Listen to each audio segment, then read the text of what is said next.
Good evening, ladies and gentlemen. Apologies for the slightly delayed start. There's one or two little technical issues here, and the weather's not helped either. So apologies for delaying you. But welcome to tonight's Planning Committee meeting. I'm Councillor Richard Butler. I'm the chairman of the committee. To my left is Councillor Stockwood, who is my vice chairman. To her left is Mr. Norman, who is our legal services manager. To my right is Mr. Pegram, who's a service manager for communities. To his right is Mr. Hilton, who is an area planning officer, and also Mr. Sharman, also an area planning officer. Apologies for absence and substitute members, please. We have apologies from Councillor Beardsall, he will be substituted with Councillor Phillips, and apologies from Councillor Murray, and she's been substituted by Councillor Gray. Okay, and I know that Councillor Healy and Brennan are stuck on their way. So somewhere on the A52, I think, so I'm sure they'll join us later. Because we've got members of the public here, I think we'd better do a health and safety guidance, please. Thank you, Chairman. I'm hoping with the weather the way it is, we don't have to leave the building. If the fire alarm does sound, we will have to vacate, though. Two options. We either go out through the side doors here, out to the front of the building and on the far end of the paved area. If that route's not available to us, it's straight through, 3 sets of double doors at the back, turn left, out the side of the building, and then we congregate in the far left-hand corner of the car park. Thank you, Chairman. Thank you. Any declarations of interest under the Code of Conduct or under the Planning Code? I declare a personal interest non-pecuniary in the item 5, which is Cockgrave, the Cockgrave Kilgraney Farm application.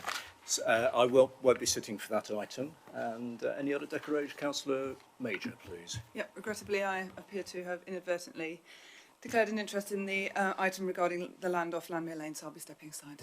So you'll be Stepping out. Oh, I see. Yeah. Okay, right. Thank you. And Councillor Stockwood? Yes, I declare an interest in the 19015654 in the Cranmer ward. That's the Watton I should be application, just isn't it? sitting at the back. Okay, Yes. thank you. Thank you very much. Any others? No. Oh, and Councillor Hood is just arriving, so that's good. Well done. Minutes of the previous meeting held on the 12th of September. Are we happy that they're accurate and correct? Shall I sign them? Thank you.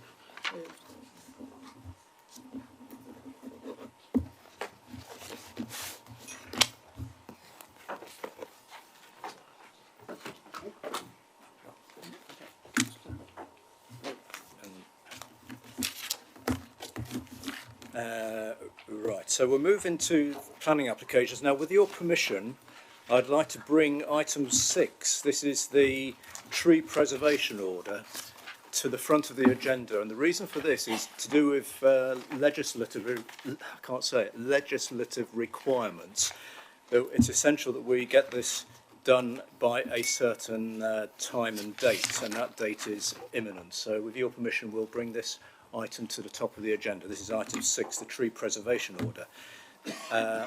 So Mr. Pegram, sorry, it's not item, it is item 5, isn't it? I beg your pardon, item 5, it's the tree preservation order, please. Thank you. Thank you, Chairman. Yes, just to clarify, where we've served a tree preservation order, we have to confirm the order within 6 months, and that includes considering any objections that may have been made to the order. So in this instance, there has been an objection to the tree preservation order, hence it's before this committee to consider. So the application, or the matter relates to the land off of Wilford Lane, which members will recall was the subject of a recent application for commercial development on the western half and residential development on the eastern half.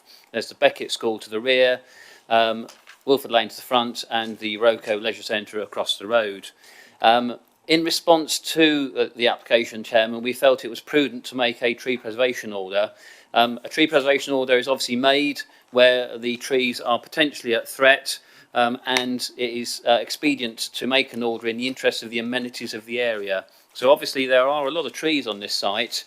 Not all have been selected for protection, only really those that are worthy of protection on grounds of health and also their prominence or impact or presence in the in the amenity of the area, or the amenity they contribute to the area.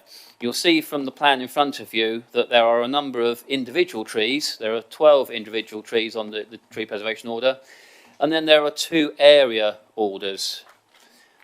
This tree in particular is a very large lime tree, and members who considered the application on this site back in July will recall that one of the reasons for the refusal of that application was the loss of this lime tree. Part of the objection, as set out in the papers from the landowner, is that they feel that it's inappropriate to protect these groups here as area orders. Effectively, this is done because obviously we haven't had the opportunity to survey in detail all the trees in those areas.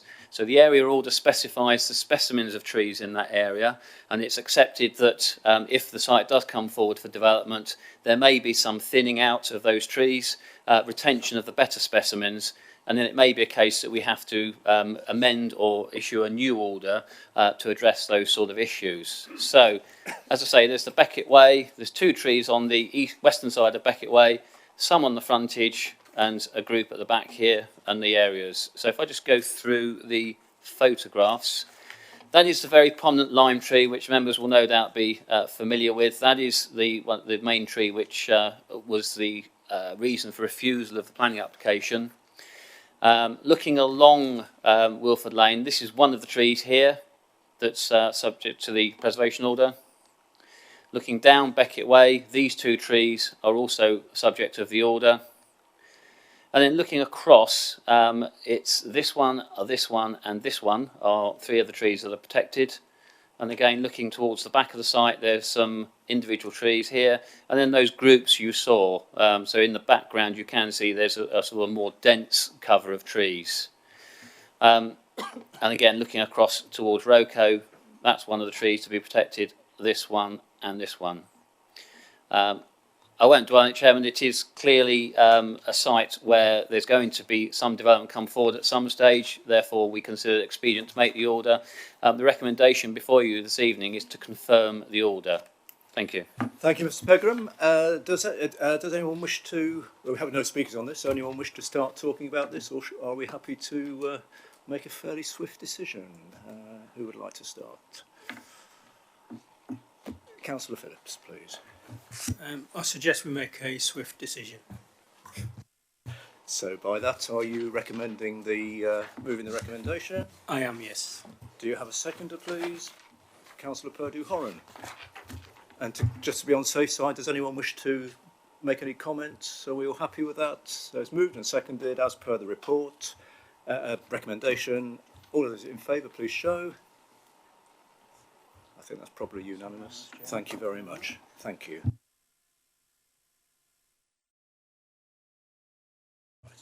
So we go back to the main planning applications now, and the first item on tonight is Flat 2, 7 Trevelyan Road, West Bridgford, Nottinghamshire. Proposed roof light to the front and side elevations, window to the side elevation, dormer window to rear, basement window to side, and fencing to the first floor patio. Mr. Pegram, please. Thank you, Chairman. Chairman, there is a late representation which has been circulated to members yesterday afternoon. The application in this instance, Chairman, relates to what is effectively a semi-detached property on the corner of Crosby Road and Trevelyan Road. The building is subdivided into flats. Members may recall you considered an application on number 59 Crosby Road for similar types of alterations actually, and also an extension to the coach house at the back to form an independent dwelling. This, as I say, there's 2 flats in this part of the building, 2 flats in 59 Crosby Road, and an approval now for enlargement of the coach house. That's the aerial photograph, just confirming location of the property within the area. This is the front elevation. So this is looking from Crosby Road. This half of the property is 7 Trevelyan Road. That's 59 Crosby. All in the same ownership though, Chairman. Looking down Trevelyan Road, you will see there is some works which have already commenced. There was a previous permission which I'll detail in a minute. That's looking across from Trevelyan Road, and part of the previous grant of planning permission was the construction of a dormer window. Here's one I prepared earlier. So that shows the dormer window now in position. So I'd say that's not I haven't jumped the gun, Chairman. They had permission for that dormer window, and that is under construction. I'll explain the reason for the inclusion of that in the current application in just a moment. Just looking back down Trevelyan Road, looking from the back of the property. So this is now within what is the curtilage of the coach house at the rear. Looking across again at the back with the access to the first floor flats in both 59 and 7 over this external staircase. And then again looking down the side of the property.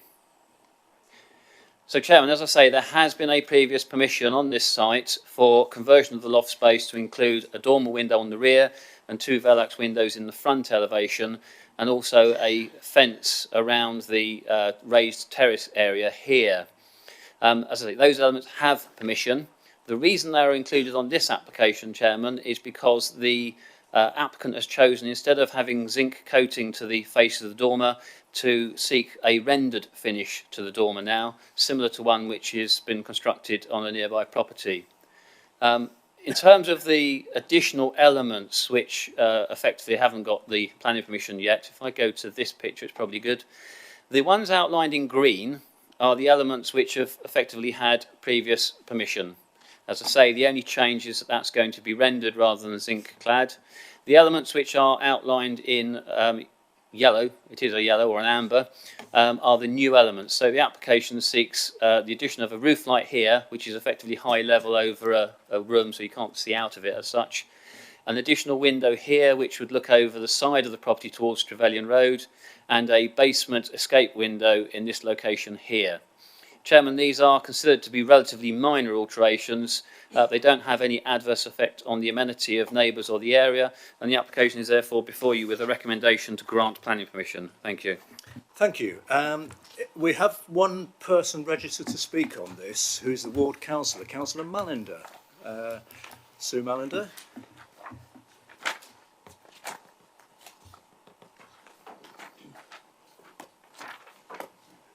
And I know you understand, Sue, but for everyone else, up to 5 minutes to talk to the committee, and as soon as you press the red button, the timer will start, and we'll look forward to it. Thank you. Hello, councillors. I apologise for bringing this development back to the Planning Committee. Unfortunately, though this may seem minor, it has a cumulative effect in conjunction with the application given permission by this committee on the 12th of September 2019. Regarding paragraph 18 in the report, local residents would like clarification on the number of bedrooms in place should the developments at 7 Trevelyan Road and 59 Crosby Road be put in place. The houses are divided into flats, and they are believed by local residents to have, on completion of the development, 4 bedrooms on the ground floors and 6 on the upper floors, whilst the accommodation at the rear will have 3 bedrooms. This adds up to 13 in total. This will lead to an increase in the number of residents and a likely increase in the number of vehicles. Local people need clarification on the use of the ground floor rooms, as if these were to be bedroom accommodation, if they're not a bedroom accommodation, as it says on the report, and that report is accurate, they would need to know that because it will make a big difference. Given the previous use of the property in multiple occupation, surrounding residents feel the larger number is more likely. There could be up to 24 people in residence, leading to increased traffic and parking, as well as noise. On the 12th of September, with the granting of permission for the Crosby Road application, the 6 off-road parking places for the tenants of the flats in the converted buildings was removed. Tenants will have to park vehicles on Crosby and Trevelyan roads, where parking space is already inadequate for residents and is regularly adversely affected by football and cricket parking. The increased traffic resulting from the proposal, unless the permission is given a condition to limit car ownership, has safety implications for pedestrians and cyclists. In particular, there is a nearby footpath used by many children on their way to and from school, which would be impacted by increased traffic and reduced visibility due to on-street parking. At a recent meeting with county and borough councillors with county council officers, it was suggested that Rushcliffe could have specific planning guidance allowing for more off-road parking for planning permissions given in areas affected by sports parking. In paragraph 15 in the report, it is stated that the dormer is not too large or over-dominant. You've seen the picture. The dormer window is already in place and it is very large. It looks out of place amongst the late Victorian Edwardian housing. Perhaps it has been made larger than it appears on the plans, and enforcement is needed to check whether this is the case. Regarding paragraph 17, surely some other way of fire escape than a window in the basement is possible. Many of the nearby houses have cellars and do not require such an escape route. The reasoning that the window is necessary for this purpose appears to indicate that there will be a great many people in residence. Overall, although apparently minor, the cumulative effect is of overdevelopment of the site, affecting the amenity of nearby residents. Thank you. Thank you, Councillor Mallender. Well within time as well, so that's very good. So, no other speakers on this, so could we comment, please, on the worries about cumulative effect on the previous permissions? Sorry? Yeah, Yeah, I need to... yes. We had the point about paragraph 18, clarification on number of bedrooms, possible future use of ground floor rooms, parking concerns, and comments about the large dormer window and fire escape. Mr. Pegram, could you pick up on those, please? Bear with me, just Chairman. I'm just checking the plans. We went through this exercise previously when we considered the previous application. Bear with me just 1 second.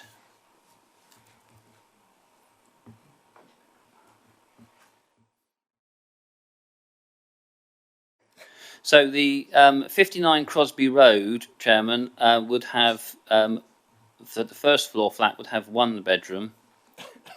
Number 7 Trevelyan would have 3 bedrooms. I don't know if I've got the ground floor. Bear with me just 1 second. The coach house at the back, the conversion resulted in 3 bedrooms.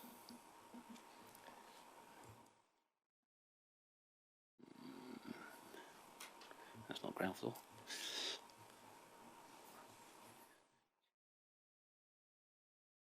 Just so you know what we're doing, we're just looking at the previous application. That's all we're looking at the moment. Confirm.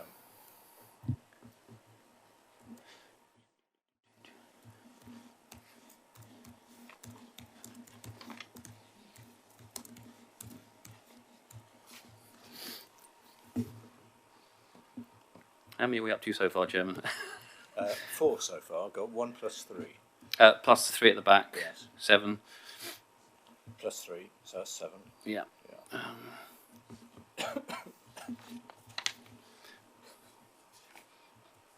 In terms of the basement area, Chairman, currently those rooms have no windows. When we sought clarification last time, the advice was that they were to be used as for perhaps TV rooms or rooms of that nature. Clearly, what people do in their own dwelling under a C3 classification is entirely up to them. So we clearly, they could use them as bedrooms, yes. So there's a potential for those 2, if you wanted to go worst case scenario. So 1 in the basement of number 59, 1 in the basement of number 7. Ground and basement plans, right. And then, oh no, that doesn't help me either. Right. Yeah, and then number 59, ground floor. If you as I mentioned about the basement, that would have one bedroom flat on the ground floor. And I seem to recall that the ground floor flat in number 7 also had one bedroom. So if you take worst case scenario on using the basements, you're up to 11 or I've got 11. 11. Yeah. So, but clearly, Chairman, the current application that you are dealing with, bearing in mind this has already been approved, the dormer window. The current application you are dealing with is effectively for addition of windows.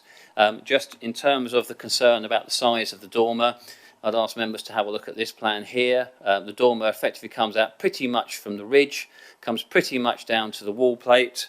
That's probably as big as you could get it within that roof.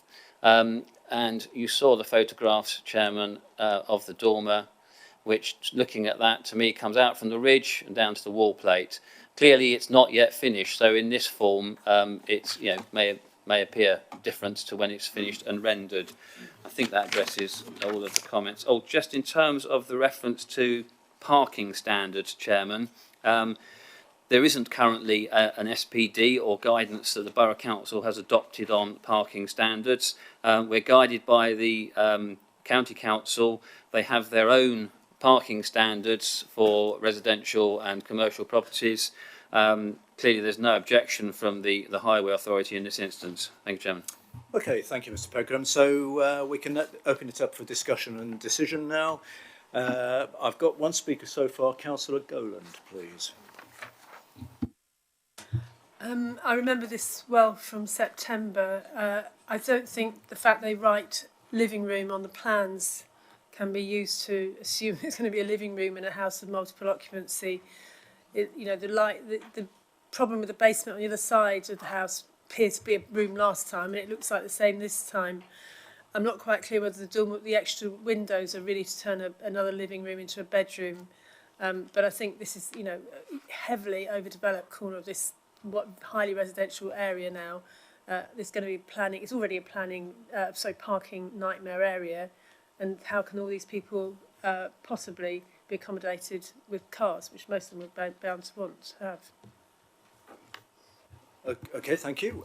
Do bearing in mind that the application is for the primarily a roof light to the front and side, and the windows to the side, and the window to the rear, and the basement window. Everything else that's there has already got permission. So, okay, thank you. Mr. Pegram. Chairman, just to pick up on one point there, this is not a house in multiple occupation. It's flats or apartments, so there is a distinction between flats and houses in multiple occupation. Just to clarify that point, thank you. Does that help? Right, it clarifies. It clarifies, doesn't it? Right. Any other speakers on this one, please? No. Well, Councillor Stockwood. yes, I'm quite happy to move the recommendation that these windows.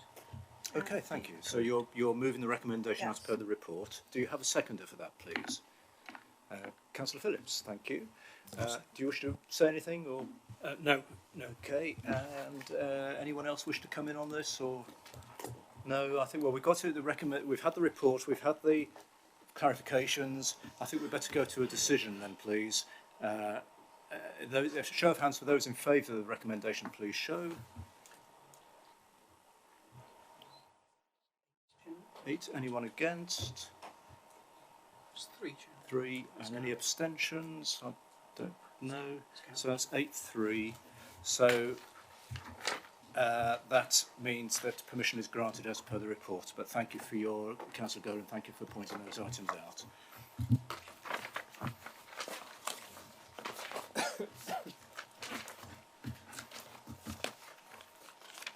So we welcome Councillor. I know it was. I got your message. Thank you. My apologies, Chairman, for being so late. The A46 is impassable in parts.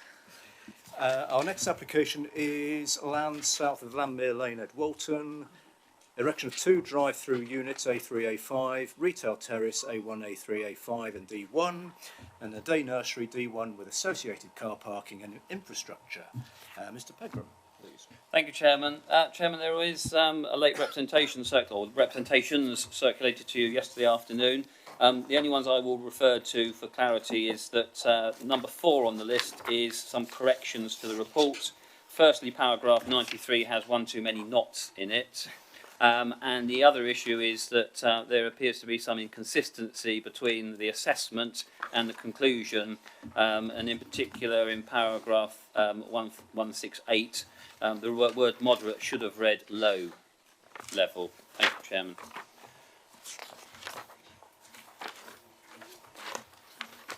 Chairman, the application before you on this item relates to an area of land adjacent to the Wheatcroft Island. This is the A52 and then Melton Road here.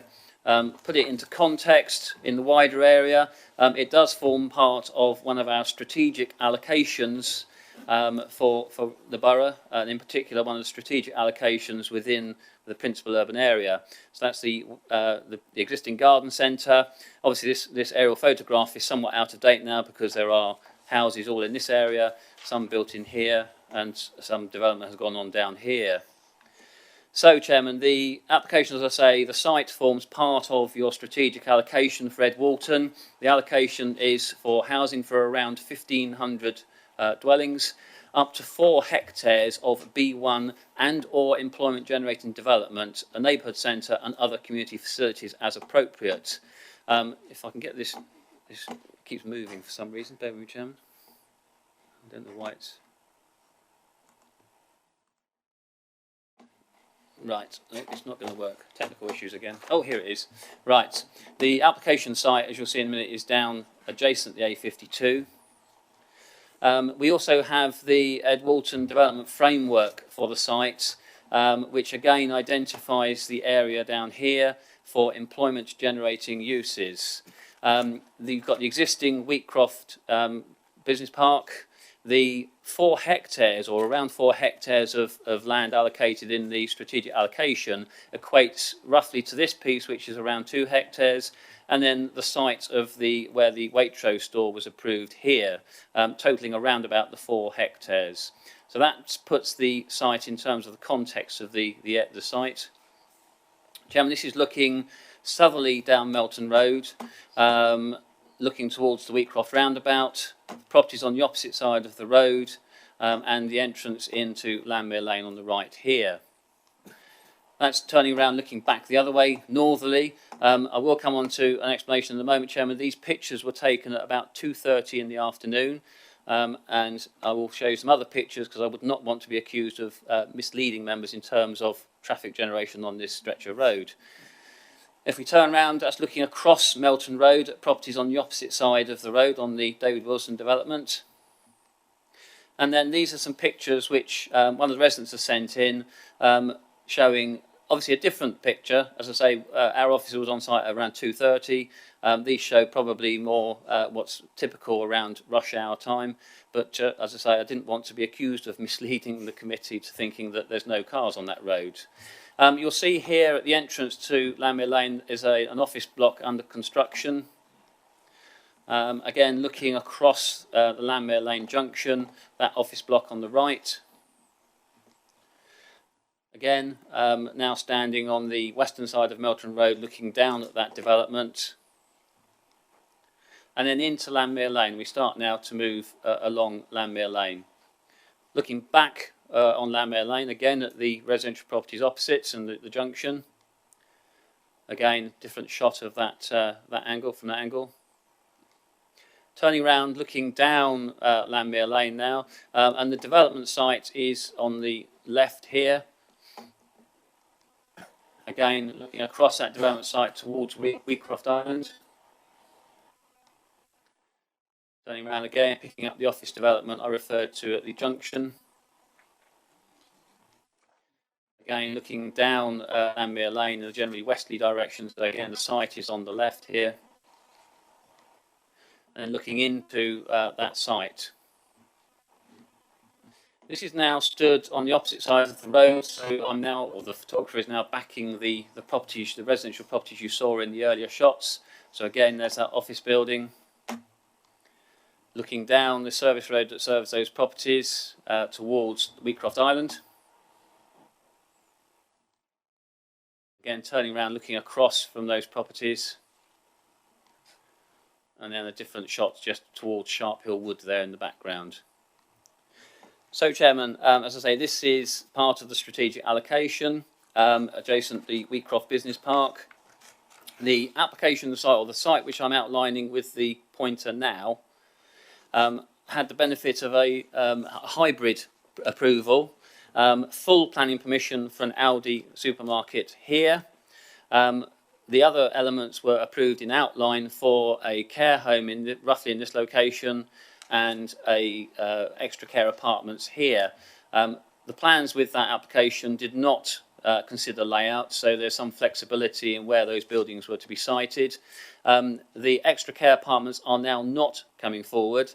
The care home has been approved under reserve matters in this location here, leaving the central portion of land which is the subject of the current application. Members may have also noticed, if they've been up in the area recently, there's 4 office blocks under construction on this site here. So if we zoom in again a little bit closer, that just shows you the details of how that's laid out. You would have seen in the photographs that they've been doing some earthworks on site, perfectly acceptable because they have the outline consent and the detailed here and reserve matters here, so those are preparatory works for the site. And again, just coming into a bit more detail, so the Aldi store here, the care home in this location, and then the proposed units that we are considering this evening. It's a mixed commercial development, Chairman.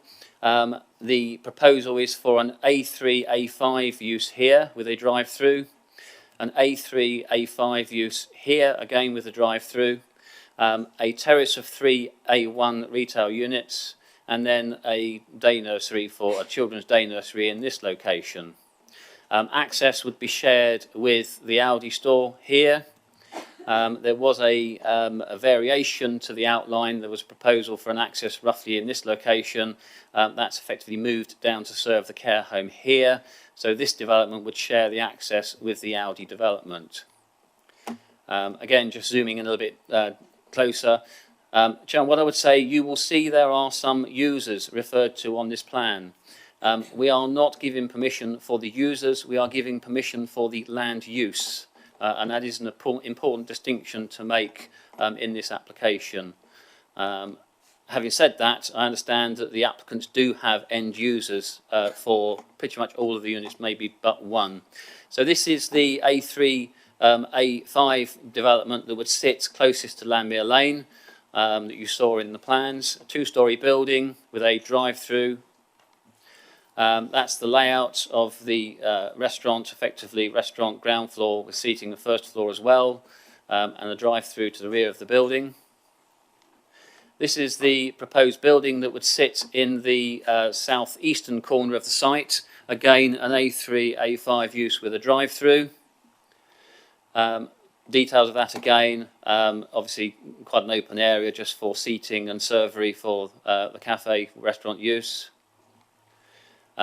Typical sort of drive-through barrier details. And then this is the proposed day nursery that sits in the southwestern corner of the site, 2-storey building. Again, we're not too concerned about subdivision internally, but shows that there is accommodation first floor and ground floor. And then the terrace of 3 shops, which would sit roughly central on that southern boundary, backing the A52 alongside the day nursery. Again, these are produced artist impressions just to give you a feel for what the development may look like. So this is effectively looking from the junction with Lamere Lane into the site, the terrace of 3 shops there, the nursery and the A3, A5 use over here. Obviously the other one's just out the picture to the left. A bit of a bird's eye view looking down, picking up that A3, A5 unit in the southeastern corner, terrace of 3 shops, nursery and the A3, A5 unit here. Again, just a different angle now, looking more northerly across the site. And again, looking southerly towards the day nursery and the terrace of 3 shops. And then there's an angle from the A52, just superimposing on that view the buildings. Chairman, clearly this is one where it has attracted a lot of comments from members of the public. It is within one of your strategic allocations. The uses are considered to satisfy the requirements of the policy in the core strategy and the requirements of the framework document, which is for B1 and or employment generating uses. We have already approved an Audi on the site. We've approved the care home, both employment generating. These units will also generate employment. This is not a site which was allocated for pure development, pure employment land for B1 and B8 use, or B1 to B8 uses. There are other sites in the plan which are allocated for employment uses. To some extent, this was deliberately flexible to attract appropriate uses to this site that would complement the other uses on the site. Matters which members will have picked up from the report that need to be considered are traffic generation, parking, impact on the amenities of the area and neighbouring residential properties, air quality, which has been looked at in some detail, both in terms of assessments by the applicants and also scrutiny by your officers in environmental health and the planning officers. No doubt, Chairman, there'll be a number of questions which will come forward. There is a separate application with us at the moment for advertisement consent. You can see this is sort of indicative at the moment, but there are separate applications with the council at the moment for advertisement consent. However, Chairman, I would stress again that we must consider this on the basis of land uses, not users. Those users could change in time, they could come, they could go, new people could move in. So you are considering it on the basis of land uses. The issue of highway issues have been carefully considered. There was a transport assessment with the application. To be clear, Chairman, it does acknowledge that the Wheatcroft Island is currently over capacity in terms of traffic movements. However, the view from Highways England and the Highway Authority is that the traffic generation from this development is relatively small in comparison to the capacity of, or the traffic that's using that junction. Highways England, as you are aware, are introducing or rolling out a range of improvements along the A52 corridor, including additional lanes and improvements to the Wheatcroft Island, which will come forward in due course. Importantly, Chairman, Highways England do not object. The Highway Authority do not object. In terms of the air quality, Chairman, that has been looked at. We've asked for additional information, impacts on additional receptors of the air quality issues. All of the readings that are presented are below the European directive, and in fact the change over and above with the development is negligible. In terms of design, Chairman, clearly that's a matter for members to consider, and also impact on the amenities of the area and neighbouring residential properties. I think I'll stop there, Chairman, because I no doubt there will be questions, so I'll hand over to you, but it's before you with a recommendation to grant planning permission. Thank you. Right, thank you very much. Now we have two speakers on this from the public. Mr. Davidson, who is speaking, is the applicant. So if you'd like to come to the chair, please. And then after Mr. Davidson, we'll have Mr. Cumberland, who will be speaking on behalf of residents. So you have up to 5 minutes to talk to us. As soon as you're ready, press the right-hand button. The light will come on and this clock will start counting down. And it's just one way, not two-way. Okay. Good evening, ladies and gentlemen, officers and members. My name is Scott Davidson and I'm the Managing Director of Henry Davidson Developments. HDD, my business, is a small property company based in West Bridgford. We are a local Rushcliffe company that's been in existence for 30 years and we employ local people, the majority of whom live in Rushcliffe. I myself and my family also live in Rushcliffe. We are not a faceless development company from another part of the country. When we consider any new opportunities, we do things properly. We take professional advice beforehand to ensure compliance with policy, and in this case, before we submitted our planning application, we met with your planning officers as part of the pre-app process and discussed our proposals with them, and we received positive feedback in relation to the proposed form, content and uses, as they would be employment generating. I think that is a key point.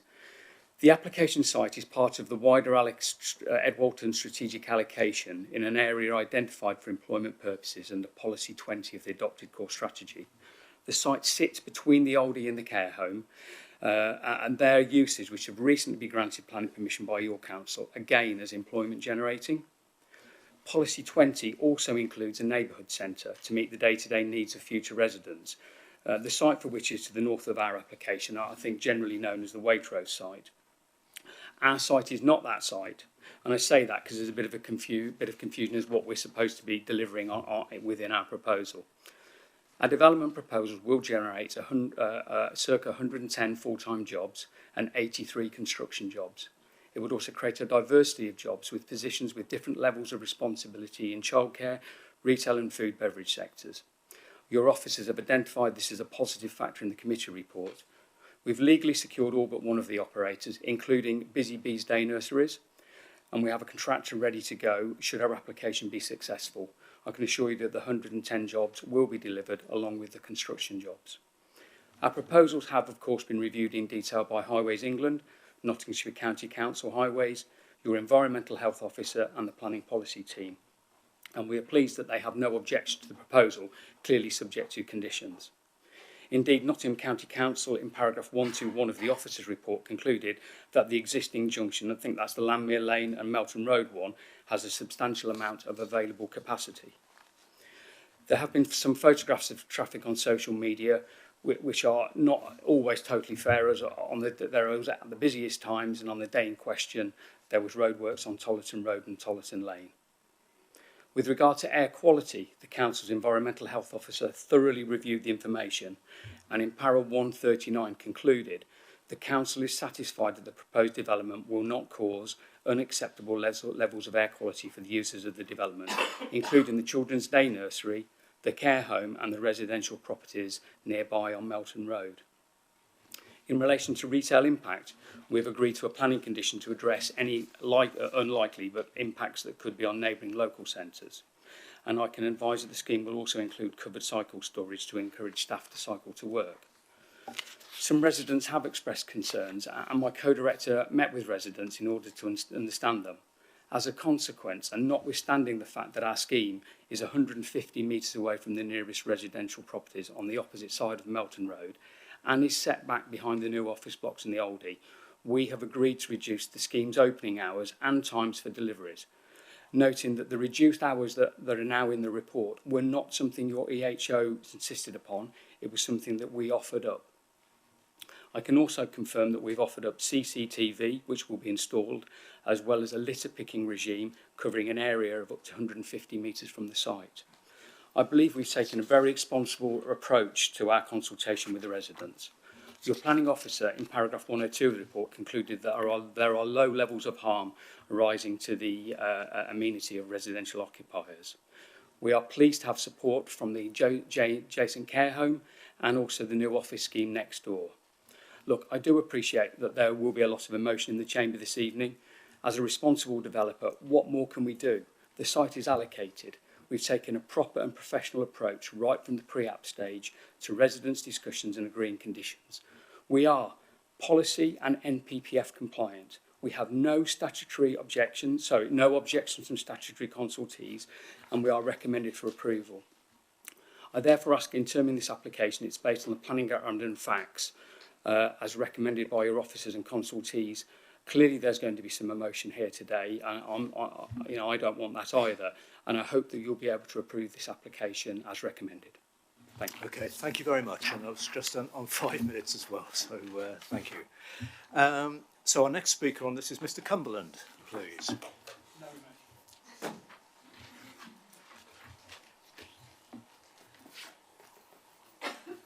And you will have seen how the light's still on. So I'll get used to lights in my eyes. and so as soon as you start speaking, the clock will start counting down. And okay. As soon as you're ready, we're listening.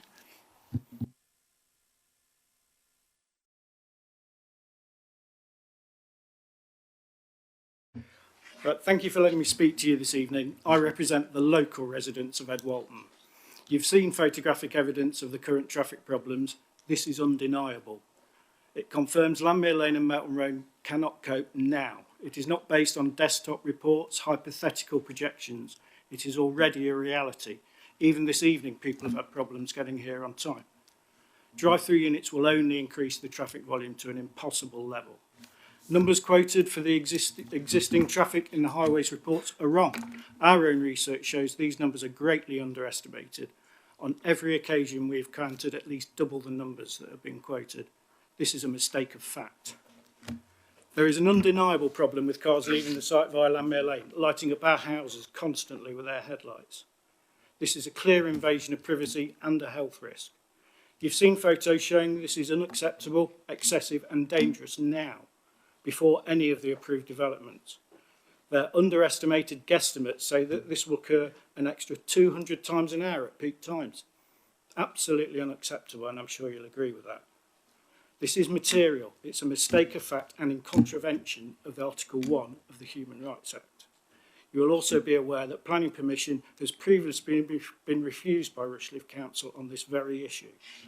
We and our legal advisors have read the report, and I must refer you to comments made by your officer, where he states that me, my neighbours and their children will be caused low and initially moderate harm by this development. Of course I'm going to be emotional. No definition of what this means. Surely there should be no harm caused to anybody because of this. He then says that the harm is not significant. How is any harm not significant? Does he mean we're not significant? I may not be a lime tree, but we are significant and we don't deserve to be harmed. Do we? Just to be clear, he says we will suffer harm for a proposal that is only broadly acceptable. Broadly, not completely. By approving this application, you're subjecting us all to harm. How much harm do you think is acceptable? Is it worth a gamble with our children's health? Clearly another contravention of our rights under the Human Rights Act. Paragraph 127 of the MPPF states that development should add quality to the area, be visually attractive, be sympathetic to local character and history, create attractive places to work, visit and live, support local facilities, create places where there is no fear of crime and disorder. When looking at the plans and all the lodge objections, the answer is clear. No, no, no, no, no. It fails on every point. You all know our views on air pollution. Despite being checked again yesterday, the air quality report has not properly considered idling cars on the site. The numbers just do not add up. It is a fact that idling cars produce twice the pollution as a moving vehicle. Every vehicle will stop and idle at least 8 times, and that is when there is nobody else in the drive-through queue. The report is based on average speeds. Mathematically, that's just wrong. When idling cars are correctly considered, the levels of pollution will exceed the legal requirement. This is material and another mistake of fact. The report states there will be no significant impact on trade in Ruddington and Clifton. Well, they're both over 2 miles away and already have empty retail units. Yet, despite having raised objections, there is no detail of any impact on local trade on Melton Road or even in Edwalton itself. Again, this impact is material and another mistake of fact.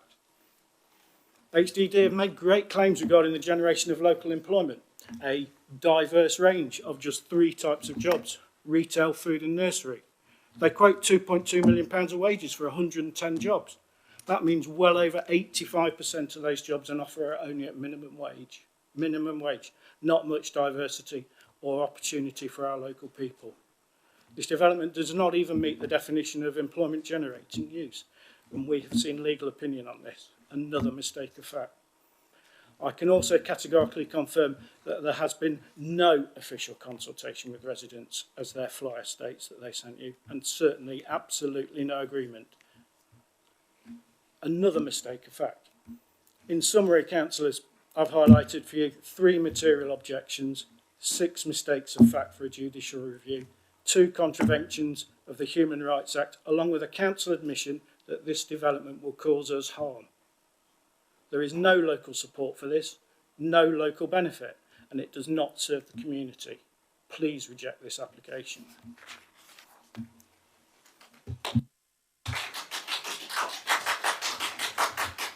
Thank you very much. And again, that was well within time. So we have no more speakers on this. We heard from Mr. Davidson, who is the applicant, who gave us some background to his company and the way of working and pointed out about job creation, and referred to objections or otherwise from the various agencies. Mr. Cumberland is speaking on behalf of residents very much against the application, picking up on key points including traffic problems,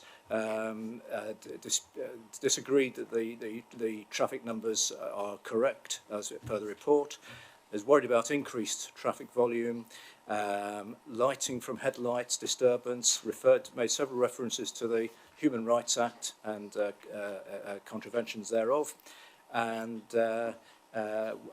health worries about emissions from stationary vehicles as well as moving vehicles, and he and the residents consider it fails on those points.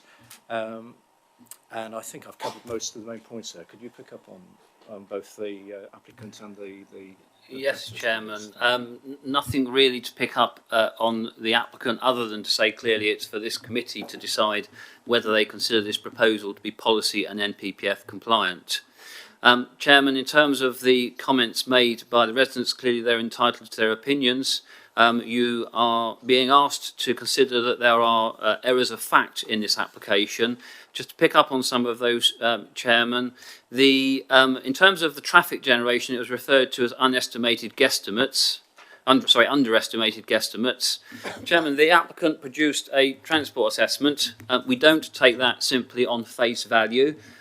We do obviously consult, and as I've mentioned, we've consulted both Highways England and the Nottinghamshire County Council Highway Authority. Those studies have been scrutinised, and I have spoken personally with the engineer who looked at them as well to satisfy myself that they've been thoroughly scrutinised. In terms of the way this is done, Highways in particular will use a thing called a TRIX database. Now that database predicts vehicle movements for certain types of uses and then applies that to the known vehicle movements on a stretch of highway. In terms of the McDonald's or A3, A5 unit to the north of the site, in that particular case, my understanding is, Chairman, confirmed by the highway engineer, that the applicant has not only used effectively TRIX database and that type of prediction, but they have compared the activity with an existing similar type of building, not only in terms of predicting vehicle movements, but also in terms of predicting the level of parking required for that site. So there is more than just a prediction on that particular part of the site. As I said, it is accepted that the Wheatcroft Island is currently over capacity. The Lanmere Lane junction onto Melton Road, again confirmed by the Highway Authority, is a very engineered junction and has adequate capacity to take the development that is proposed before you this evening. The vehicle movements, Chairman, again I referred to in my original presentation, are relatively minor compared to the known vehicle movements that use the A52 and the Wheatcroft Island. You are asked to consider whether low or moderate harm from development is acceptable. And the view of the residents is that there should be no harm. I will start by saying, Chairman, that all development has some impact. There are some 1,500 houses which will be built on that site. They will have some impact. In terms of harm, again, Chairman, it is for the planning authority to determine, on advice from their officers, when that harm becomes unacceptable. Clearly, residents will have one view, the applicants will have a different view. The role of your officers and the role of this committee as the determining authority is to, if you like, mediate on that and come to a view on whether or not the harm from this development is acceptable. Your case officers have been honest, Chairman. They have said there will be some harm. We haven't tried to tell you there will be no harm from this development. As I say, all development will have some harm. Our role is to determine when that harm becomes unacceptable. Again, reference made to NPPF paragraph 127, Chairman. Again, you will have to decide as decision makers whether the design, layout, uses of this development are complementary to the area or adverse to the area. Chairman, in terms of the air quality question. Again, this was something which was raised numerous occasions, and your officers have sought to challenge this and ask for additional information. The plan that's before you at the moment shows the receptors where NO2 levels and particulate levels have been predicted, both in terms of the current levels of particulate and NO2 emissions, but also a prediction with the development in place. Chairman, the European directive standard on NO2 is measured over an annual period. So you take an annual mean for the NO2 readings. The directive level in the European directive is 40 micrograms per cubic metre mean average over an annual period. Initially, Chairman, they hadn't modelled the properties on the opposite side of the road. They hadn't modelled the impacts on the care home and the nursery. Those were additional points that were raised with them, and they provided information. The day nursery is 11. To give you an example, Chairman, the NO2 levels predictions at that site would be 24.90, and that is with the development in place, well below the European directive of 40 micrograms per cubic metre. Chairman, again, we do not take the applicant's reports on face value. This has been scrutinised by your environmental health officers, who are well versed in these issues and understand the methodology and approach that was adopted. There's concern that the approach adopted does not consider idling cars. Again, Chairman, we have gone back to our environmental health officers and sought further clarification on this. In the report adopts an average speed of 5 kilometres per hour. That is, according to the advice from your environmental health officers, an appropriate methodology to use, which takes into account moving vehicles, stopping vehicles, idling vehicles, vehicles pulling away, and that is an accepted methodology to adopt. The residents consider that to be a factual error. Your officers are satisfied that that is an appropriate methodology. Chairman, there was a question raised about impact on trade in Ruddington and Clifton. The application was accompanied by a retail impact assessment. Again, we have not taken that on face value. We have gone to an independent advisor, and the advice that we have had from that independent advisor is that this development will not cause harm to the vitality and vibrance of those centres. Again, Chairman, just to stress, we have had that vetted independently. Question about whether this meets the definition of employment generating uses. Chairman, just to clarify this point, this site is not allocated for employment, B1 to B8. Clearly, this development would not satisfy or be compliant with that type of allocation. This site is allocated for B1 and or employment generating uses. Chairman, I believe that retail uses, nurseries, we've already approved Aldi on the site, which is a retail use. My view, Chairman, and the interpretation of your office's interpretation of that policy is that these uses are compliant, they are employment generating. Chairman, on one final point, reference was made to the Human Rights Act. Whether Mr. Norman wishes to come in and add to what I will say, Human Rights Act does not override our legislation in this country. It runs parallel with, and the tests that we apply under the planning legislation and planning regulations effectively are consistent with the tests and the requirements of the Human Rights Act. So in considering a planning application, it is incumbent on us to have regard for the Human Rights Act as well. Thank you, Chairman. Thank you, Mr. Pegram. Mr. Norman, would you like to come in on that, please? Point that Ms. Pegram made, the planning regime has been tested in the courts, and it's been found to be compliant with all its safeguards and measures and procedures, so that there is this balancing act, if you like. So yes, it's compliant. Thank you. Okay, thank you for confirming that. Now, colleagues, this is obviously well, all applications are important, whether they're large like this or small applications. So we need to go into a discussion now and ultimately come to a decision. Can I just, before we do, just confirm we've all received the late representations and comments that were referred to earlier on. So as well as having the main body of the report, we've also got these as well. Yep, all got those. So who would like to? Oh, I've got one speaker so far. Councillor Thomas, please. Yes, thank you. I've got 5 questions or comments. The first one is about the local centre. This is not the local centre as we understand it, but has the impact of this development, including retail and this mix of uses, has the impact of that on the local centre been assessed in the same way as it was assessed for Clifton and Ruddington? So that's the first question, really, particularly given the importance of developing that local centre in terms of community facilities and a community hub. The second question is about the types of employment generated. Which with this mix of uses looks to be fairly low wage and low skill. And I was just wondering how the officers felt that fitted into the overall development of the strategic allocation in terms of other areas.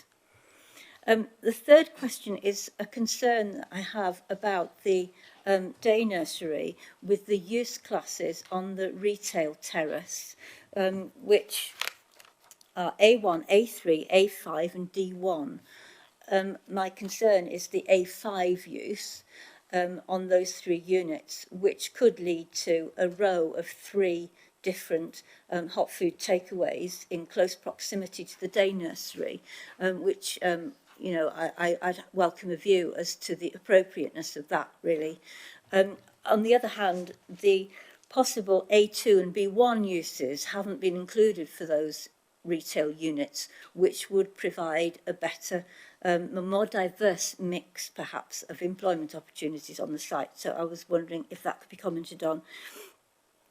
The fourth point or question is that it was stated in the documentation that the advanced care units were not viable, but I didn't see any evidence about this. It's quite worrying if they're not viable here. You know, are they not needed? Is this the wrong location for them? Are they going to be provided anywhere else in Rushcliffe? So I would be interested to know more about that, really. And the fifth point is that the pre-application advice suggested a footpath connecting through from the care home to the car park the other side, and I can't see that. Thank you. Thank you. That's 5 detailed points there. Did you get those? I did, Chairman. Yes, I did. Local centre assessment, and well, yes. Got them. So yes. Yes, Chairman. The Waitrose approval, which is in this area here, I'm indicating, included the Waitrose store at the southern end of the site and a terrace of 4 shops in this location. The 4 shops were principally the elements of the local centre that was originally envisaged on this development. We never envisaged a Waitrose as being part of the local centre, but the Waitrose was in some respects a mechanism to deliver the roadworks and the local centre, but still considered acceptable in its own right.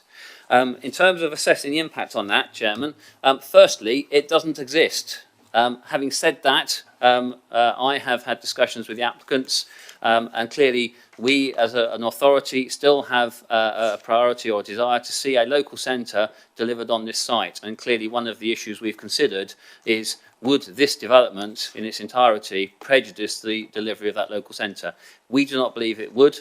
I can't go into too much detail, but we're in separate discussions over this land, and there is still a proposal to bring forward a local centre at the northern end of the site. In terms of assessing the impact on it, there is no policy requirement to consider the impact on the local centre, even if it existed, because the requirement under the NPPF is that we consider the impact on local and neighbourhood centres.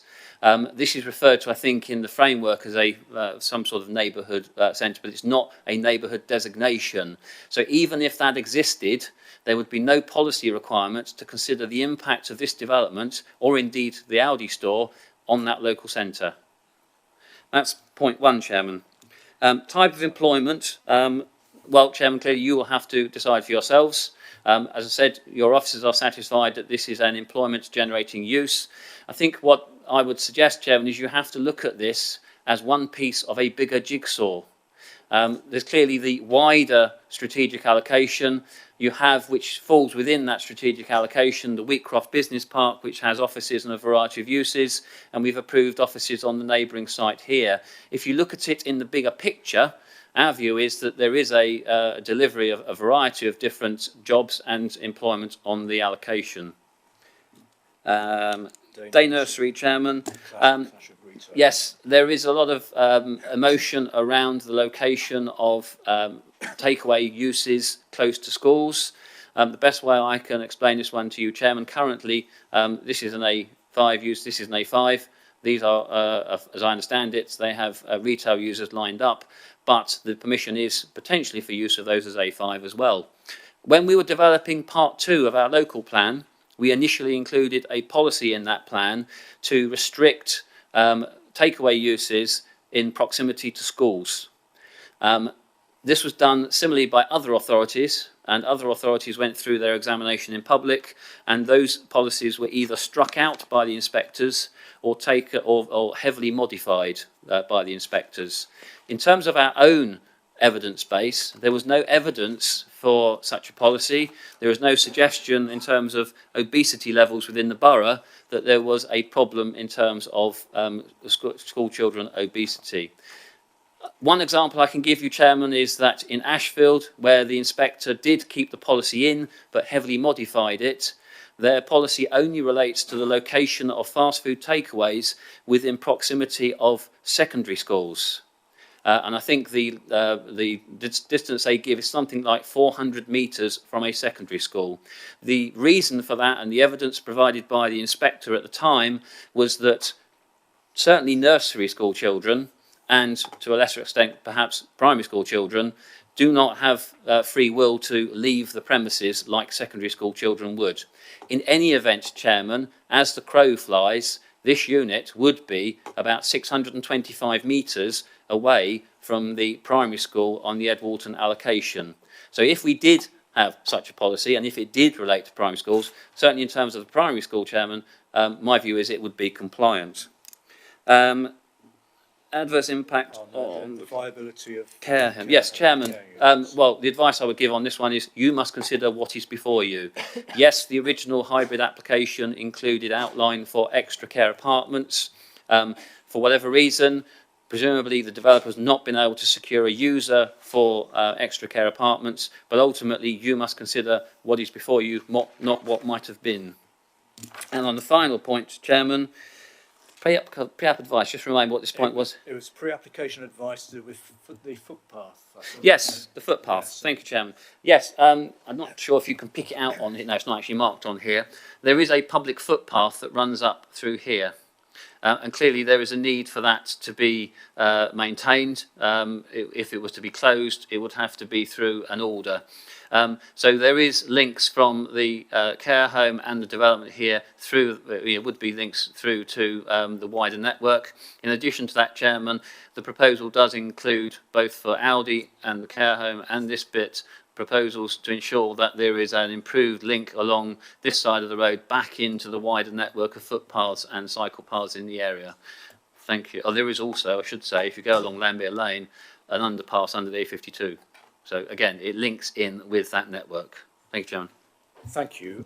Does that help? Do you want to come back on? The particular question about the footpath was linking the two car parks, the care home and the car park, with the car park the other side, because otherwise people would just walk across the planting. And the point about the A5 use next to the nursery was nursery children being subjected to basically the smell of chip fat all day. Thank you. Chairman, yes, I think, am I right in thinking that what Councillor is concerned about is a link between this site and this site? There is a requirement for an acoustic fence down through here. but so effectively, there's no requirement that we've imposed. There has to be a link between the two. Our concern was more about a link into the wider network. In terms of the exposure to frying foods, etc., your environmental health officer has not objected to this application on that basis. Clearly, if one of these did go over to an A5 use, again, there would be a need for extract ventilation systems which would deal with the smells and odours and emissions from that property. Thank you, Chairman. Thank you. Does that? Okay, thank you very much. Some interesting points raised there, so thank you. My next speaker is Councillor Goland, please. We're trying to build a high quality residential environment up here, and we haven't got the care home, but that would have, advanced care would have been an ideal use for this area. We want to have that local area developed, local food stores and neighbourhood centre developed, and we don't want it to be impacted. But my main concern here is it's impossible to believe that a drive-through unit cannot produce traffic, because otherwise the whole model, it doesn't work, does it? So it must create traffic. It must create traffic from the passing traffic on A52, from Gampston, from Edwalton, from the whole of West Bridgeford. People will come, you know, we know people will come to McDonald's. And so it's going to create traffic, it's going to create litter. I don't hold much store by the very, I accept the developers are going to collect the litter and reduce the opening hours, but can we guarantee that will be happening in 3 years' time, in 5 years' time? These are the rules now. These aren't rules, are they? These are just offers by them. So I think it's not really consistent with the development we want in Edwalton.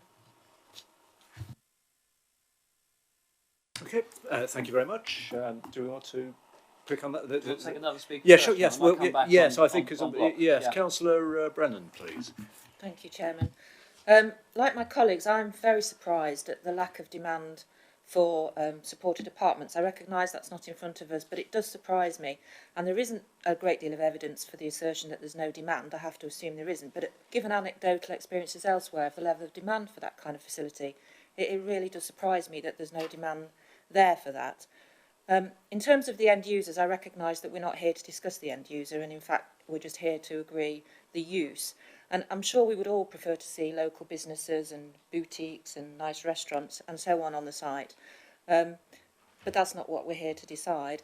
And in any event, I'm strongly of the view that if there's no demand for these end users, then the market will decide the fate of those businesses. On a practical point, on the air pollution, I realise you've gone to great lengths, both in the application and in your explanations of the issues in terms of the potential lack of impact on the nursery and on neighbouring properties. But it still doesn't sound all that convincing to me. Now, I'm not an expert, but what I would like to see is that those levels are monitored and assessed again when the site is fully operational, because it does seem to be predicated on presumptions of what's going to happen. And I would like to be able to say, when this site is fully occupied and operating at capacity, that we can monitor those levels and assure ourselves that there is no more than low levels of harm as a consequence of the development.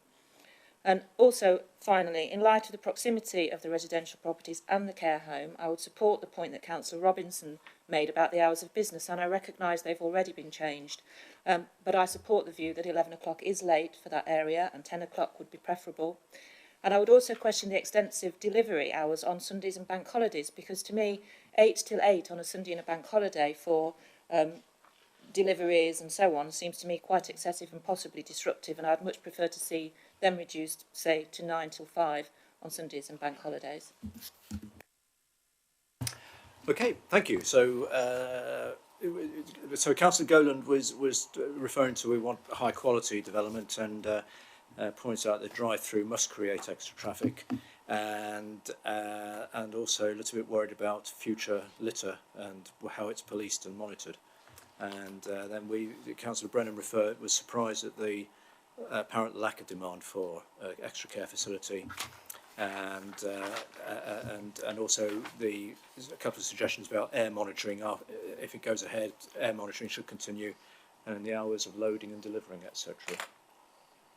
Could we look at that?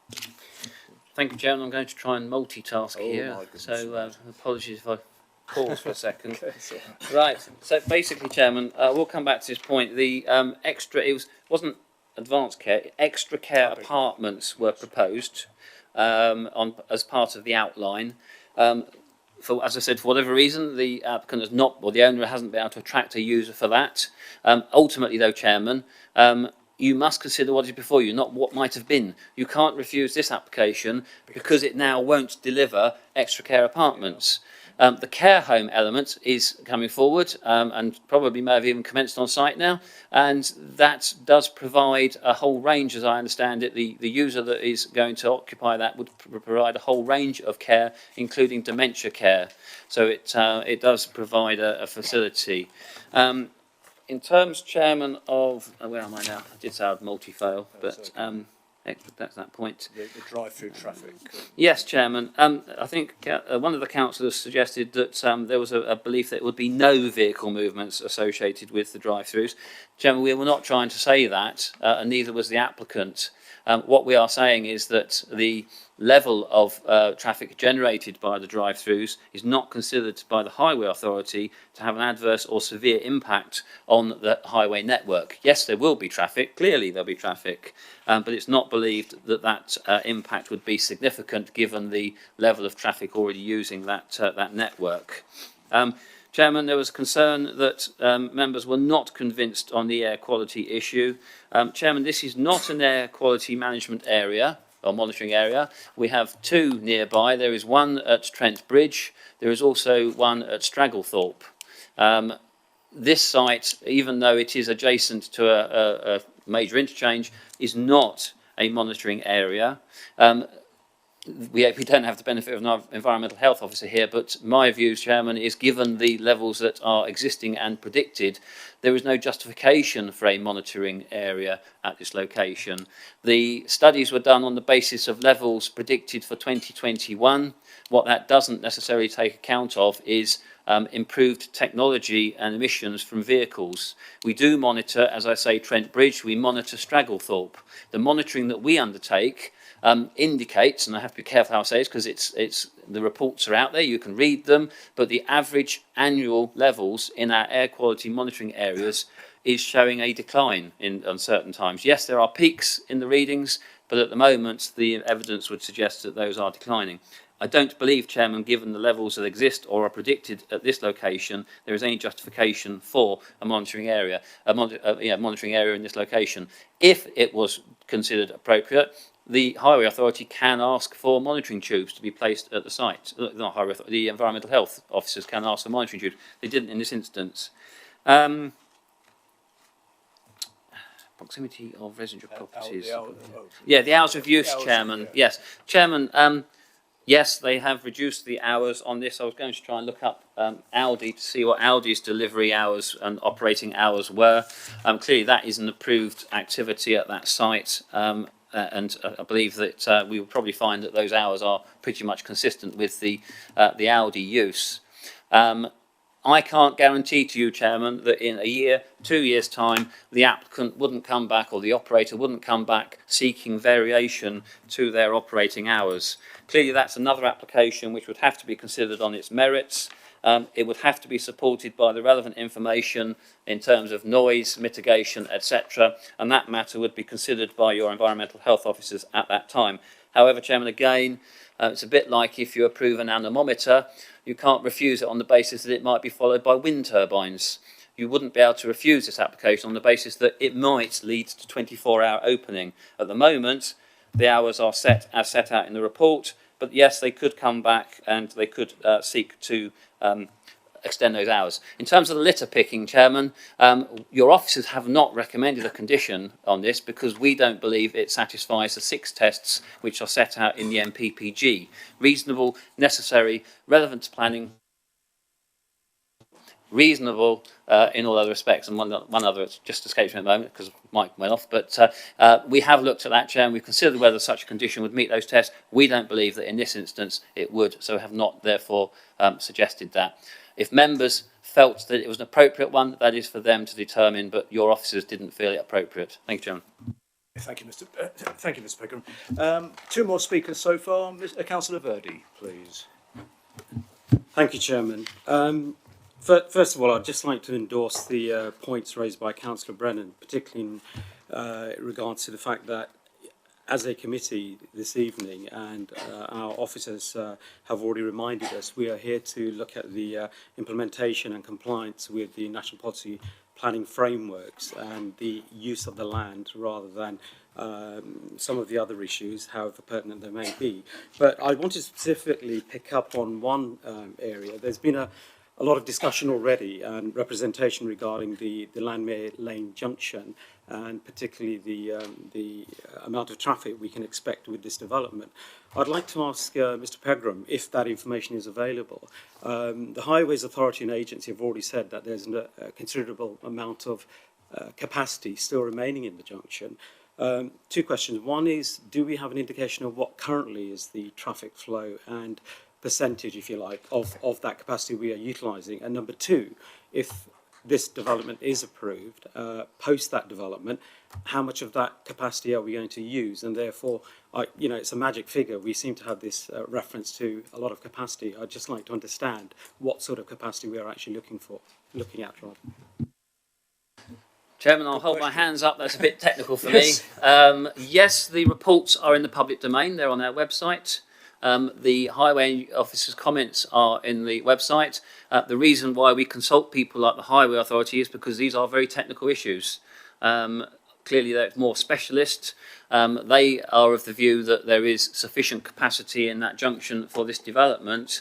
If I were to speculate and look ahead, bear with me just 1 second, Chairman. I'm trying to refresh my memory, but there isn't a great deal more.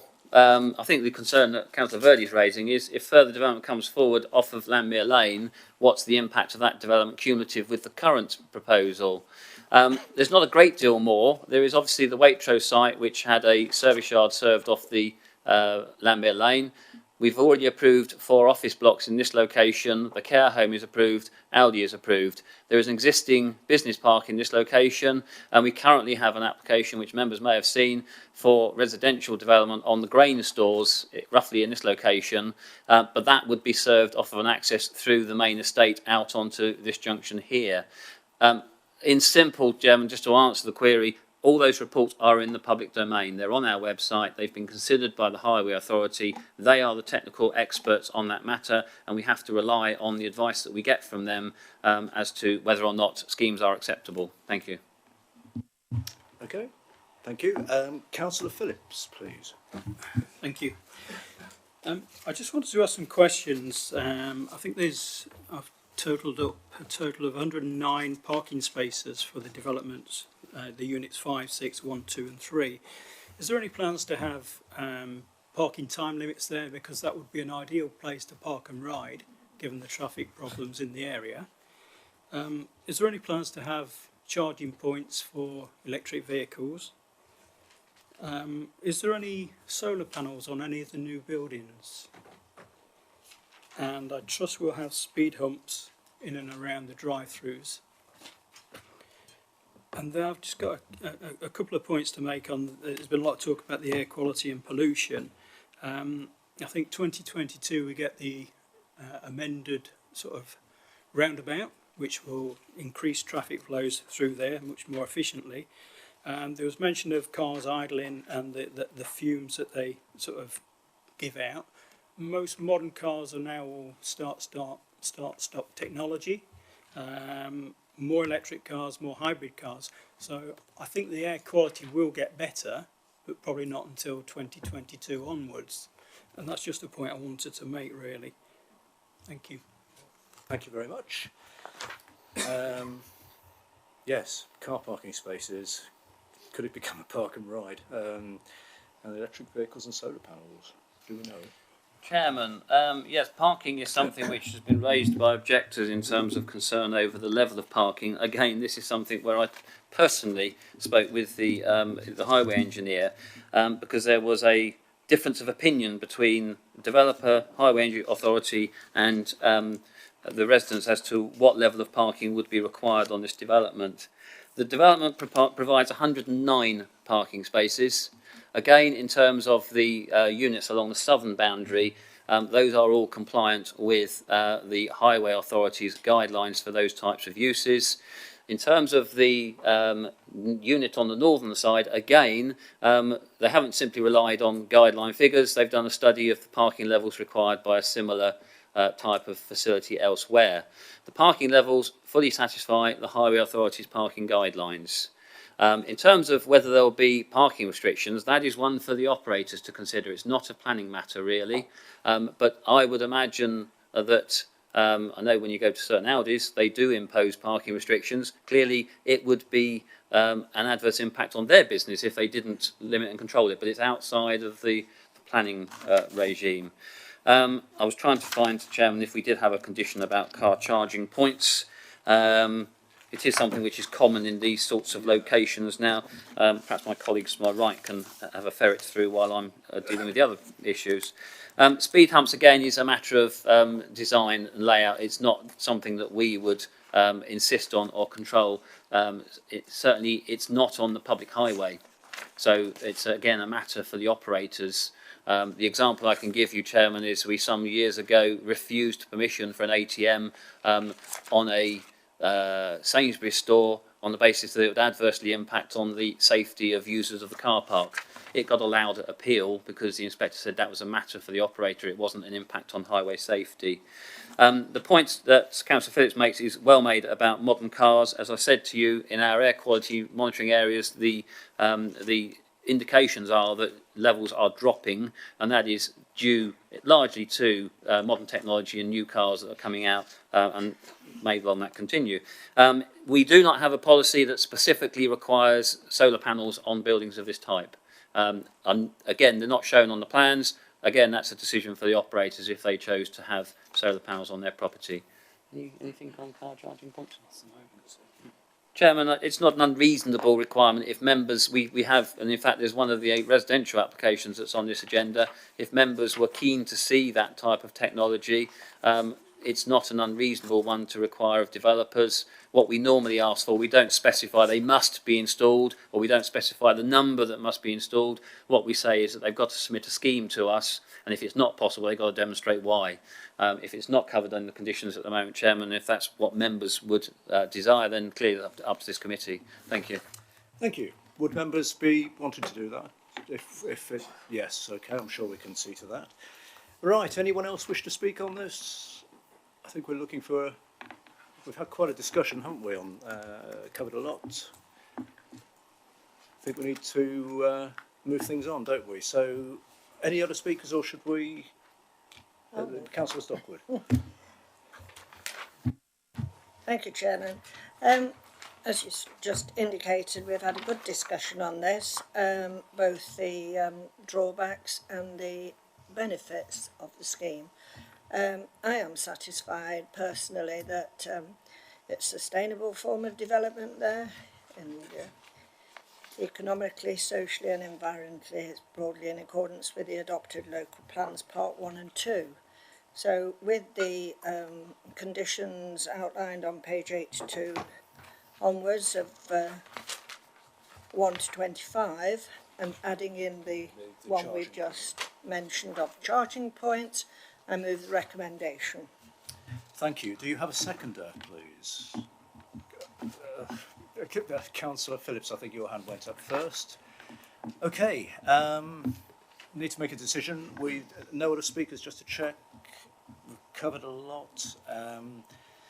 So we've had the recommendation moved and seconded as per the report, plus the bit about the charging points. We better make a decision. We've got to do it sooner or later.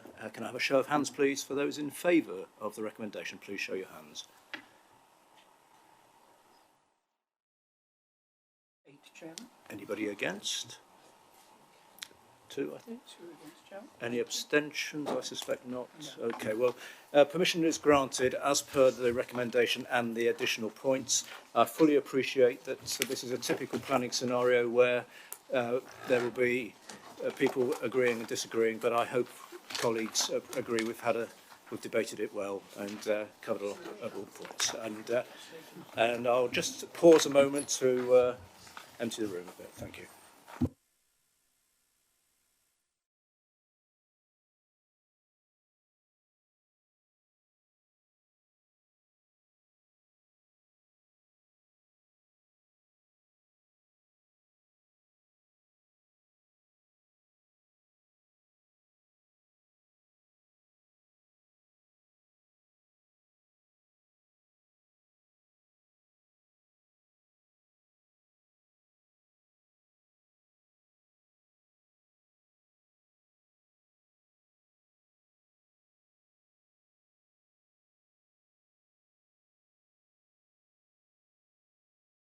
Right, thank you, ladies and gentlemen. It's the joys and importance of planning.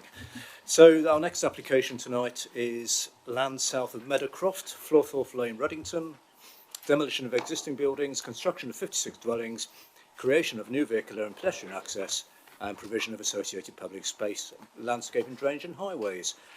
Mr Hilton. Chairman, before I hand over to Mr Hilton, there is a late representation yes. with an additional condition, as strange as it may seem with all the water that's around. The condition seeks to limit, in accordance with our policies, the water consumption of occupants of the dwellings. Thank you. There'll be a hose pipe down as well, won't there? Sorry, right, Mr Hilton, please. Thank you, Chairman. The item is on page 89 of the agenda. So members are advised that comments have been received from Highways today. They just state that they do not object, subject to a number of conditions which have already been covered on page 110 of the agenda, so there's no additional conditions requested. Okay.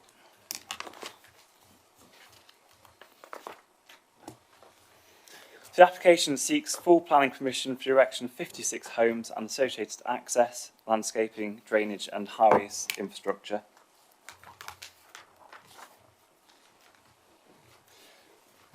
The application relates to a 2.6 hectare site located to the east of Ruddington. The site is allocated for around 50 homes under policy 6.2 of the local plan part 2. So the figure is around 50 homes, to reiterate that. The site abuts Florthorpe Avenue to the west and neighbouring property to the east at Nursery House. There's a residential property to the front of the site at Meadowcroft. The southern boundary of the site abuts another local plan part 2 site which was recently granted outline planning permission for 180 homes. So the site is currently in use as a nursery. There is an office building, a warehouse office building in the middle of the site and a series of greenhouses and polytunnels to the rear. So the site was removed from the Greenbelt as part of the adoption of Local Plan Part 2. The site abuts the Ruddington Conservation Area to the southwest corner, so it is outside of but adjacent to the conservation area. The Grade 2 listed Eastthorpe House is situated approximately 240 metres to the north of the site.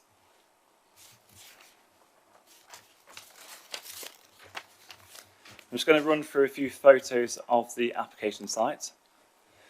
So this is looking into the site through the main entrance, which will be the access for the proposed development. These were taken a couple of days ago when it was rather wet, so it isn't representative of the normal conditions, just to sort of reassure you there. This is the eastern boundary with Nursery House. So running on there, we've got hedgerow and trees on the boundary. We've got the office building in the middle there. This is to the rear of the office building, looking eastward towards Nursery House again. Again, eastern boundary. Rear of the greenhouses again looking east, another view there. This is looking south towards the site that's already got outline permission for 180 homes. It's a view west towards Florthorpe Lane, so Florthorpe Avenue. Again a view west towards Florthorpe Avenue. A group of birch trees to the southwest corner which are former nursery stock that have been allowed to mature. Just a view of the glass houses. Again, this is the rear boundary to the properties on Florthorpe Avenue. The view again, this is the view of the birch tree to the southwest corner. Another view of the southwest corner of the site. Again, this is looking back towards the residential properties on Florthorpe Avenue. And then this is looking north towards Florthorpe Lane. In the corner we've got Meadowcroft, which is screened by trees.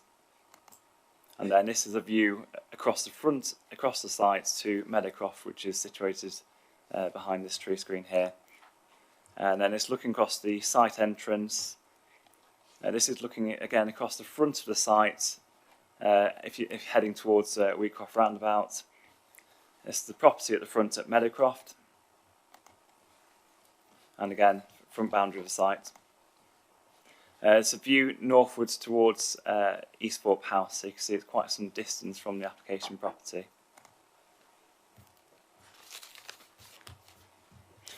So the application, in a bit more detail, it seeks planning permission for 56 dwellings, of which 30% will be affordable housing. Highway improvements are proposed through the provision of a widened footway along Florfifth Lane to the A60 junction, so I'll just skip to those. So here we can see a proposed 2 metre wide footway which would lead to the A60 Kirk Lane junction. Contributions are also proposed towards improvements to, or the provision of pedestrian crossing provision on the junction there. Jumping back to the... Bear with me a second. Okay. So I'm still learning the technology.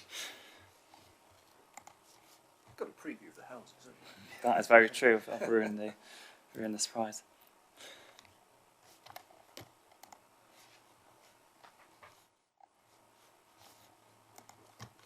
So the application site, as you can see here, you've got Meadowcroft in the middle.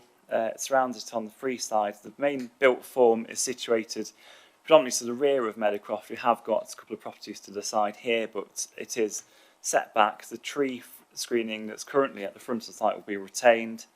Attenuation pond is proposed to the northwest corner. The hedgerow boundary will be retained except for a section to the southern boundary which will be removed to create a linkage to the adjacent outline application site for 180 homes. A pedestrian link is proposed between the two sites. Just want to reiterate, it is a pedestrian link. There won't be a vehicle access between the two. And a equipped play area is proposed to the southwest corner.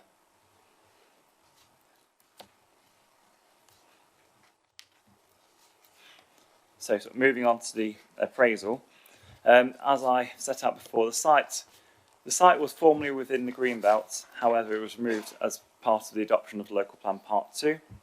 It is an allocation site. It's allocated under Policy 6.2 of the Local Plan. The main considerations, therefore, compliance with this policy. The first matter listed under this policy is whether the boundary trees and hedgerows will be protected. And as I set out before, they will be largely retained other than the hedgerow to the southern corner of the site, and additional planting is proposed to the front of the site. Now there will be the removal of the mature birch trees to the southwest corner. However, these are, as I said before, mature nursery stock. They are planted very closely together and they're not particularly viable in their current form, and given their position to the back of the site, they don't present a high public amenity value, and it will be offset by additional planting.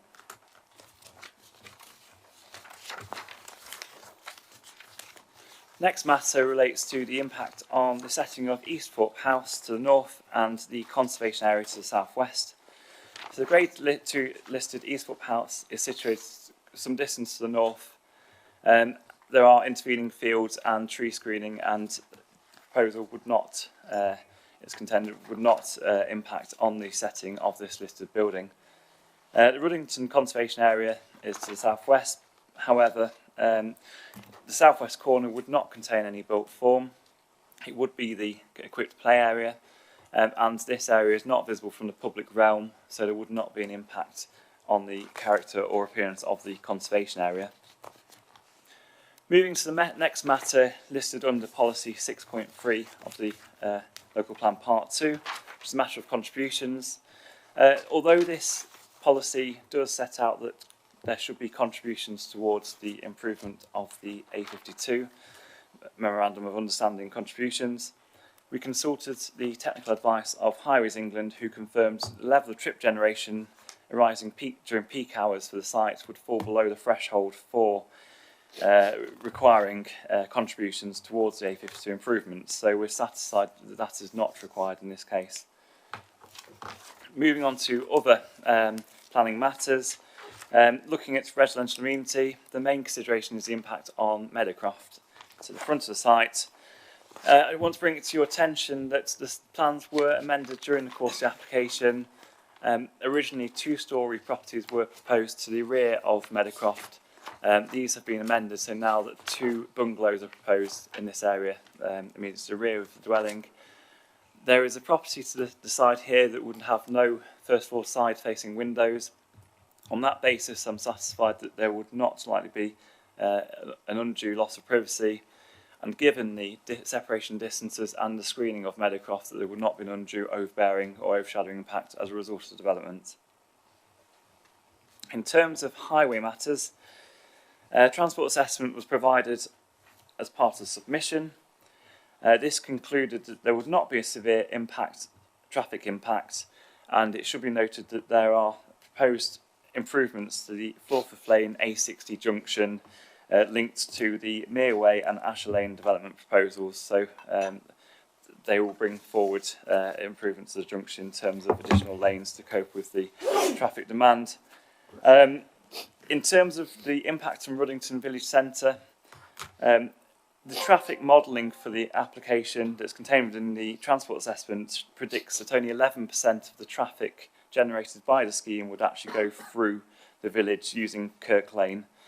And on that basis, it's not envisaged there would be a significant impact on the existing situation within the middle of the village.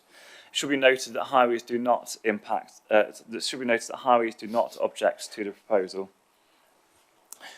Finally, looking at the matter of surface water, the plans propose an attenuation pond to the northwest corner of the site, which will collect the surface water and then discharge that into these sewers at a controlled rate. The drainage strategy sets out that this would be at the greenfield rate, therefore it would be equivalent to if the site were not to be developed. So on that basis, the application is before you with a recommendation subject to section 106 for approval as detailed in alignment with the conditions set out on page 110 of the agenda. And with the addition of the condition relating to water consumption. Okay, thank you very much. And just to confirm, have colleagues got the additional condition on their late representations? It's on page 6 of the sheets handed out earlier on.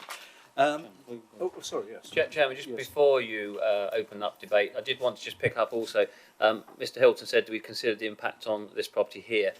We have, as set out in the report, it is in the report, but I just wanted to highlight it, we have considered the impact of development on these properties here as well. Again, looking at the layouts, this property has no major windows. I think there might be a small window in the gable end, but otherwise the distances are such with the landscaping and intervening trees that there's no adverse overlooking or loss of privacy to those properties. I just wanted to make that point. And although you did get a quick preview, Matt, could you just go through the...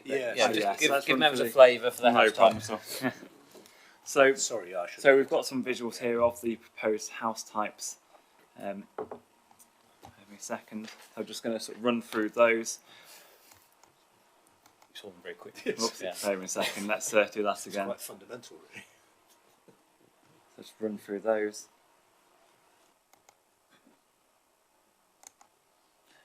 This is the plan for the proposed bungalows that would be situated to the rear of Meadowcroft, just for a bit of clarification there. Yes, it's just a flavour, Chairman, of the types that would be proposed. Right, thank you. Well, now we have speakers on this item. We have 3 speakers. First of all, the applicant's agent, Mr. Wilkinson.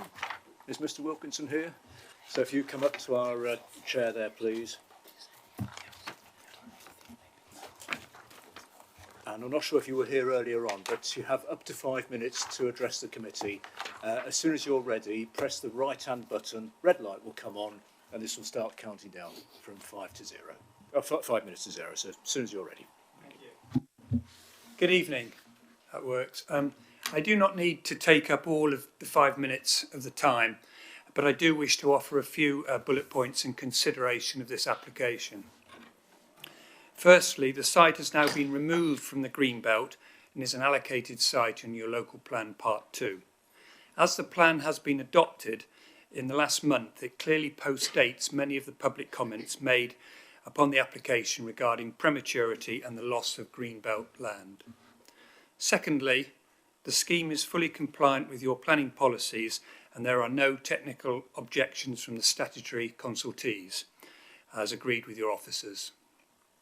Thirdly, the scheme has been amended in the course of its preparation to satisfy, I believe, all your officers' concerns and suggestions, and that includes the one that Mr Hilton pointed out related to the bungalows to the rear of Meadowcroft. All boundary hedges and site trees have been retained, except where their physiological condition, need for thinning or to provide access, suggests removal. Your landscape officer is happy with this and the proposed landscaping scheme. Next, the site has 30% or 17 affordable units with a range of tenure types. The properties across the site range in size from 1 to 5 bedrooms. A feature of the site is the substantially enhanced pedestrian connectivity it brings to this part of the village. A new widened footpath is provided on Florforth Lane. A pedestrian crossing will be provided to the A60 crossroads, and a new footpath is provided through to the approved development to the south and from there to the Ruddington Fields Business Park. The play provision at the south of the site is for younger children. It's overlooked but separate from the houses.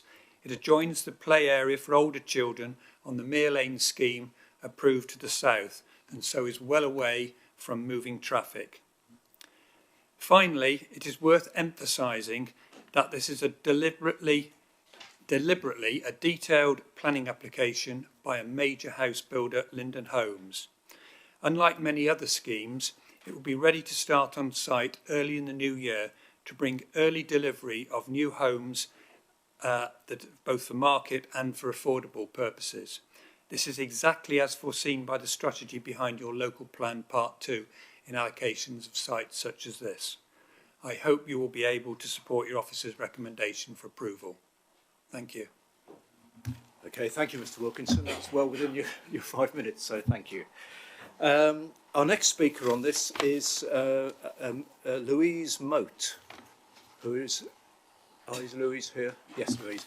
And you're speaking in objection to the application, so again, you'll have up to 5 minutes as soon as you're ready, and the right-hand button, that's right. Good evening, everybody. I'm Louise Moat. I live in said property, Meadowcroft, on Florforth Lane.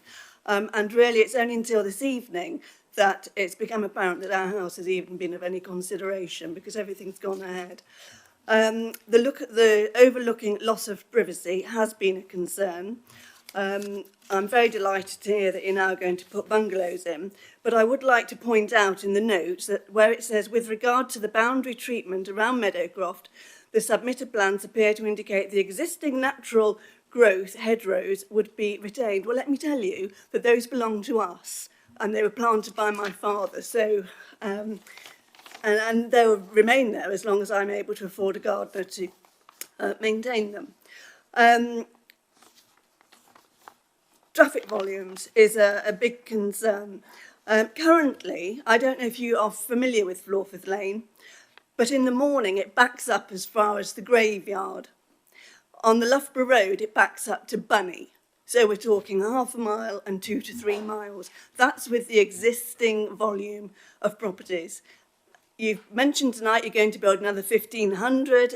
If they have 2 cars per property, that's another 3,000. Quite how your people have calculated the through traffic in Ruddington, I don't know, because I would beg to differ. And the problem also there is parking. Ruddington has recently lost a number of parking spaces. Quite rightly, they've added some more disabled spots. But I now walk into Ruddington because it's not possible, usually, to park my vehicle. So hence I then tend to shop elsewhere, which is detrimental on the village, and I won't be the only person. The pedestrian crossing, yes, it's good news to hear that you're going to do something about that, but at present, It is a life-threatening procedure to cross that road, and you have to cross when the A60 is on green, because otherwise you're likely to be taking your life in your own hand. And my concern is, with this volume of property development and with a higher footfall, there will be a higher risk of accident and incident. The plans state that there will be monies allowed for bus stops, but we don't know exactly where these buses are to be sited and where the turning points will be for them. Now, with property specific, obviously I have got a vested interest in Meadowcroft, which is the little rectangle at the top there.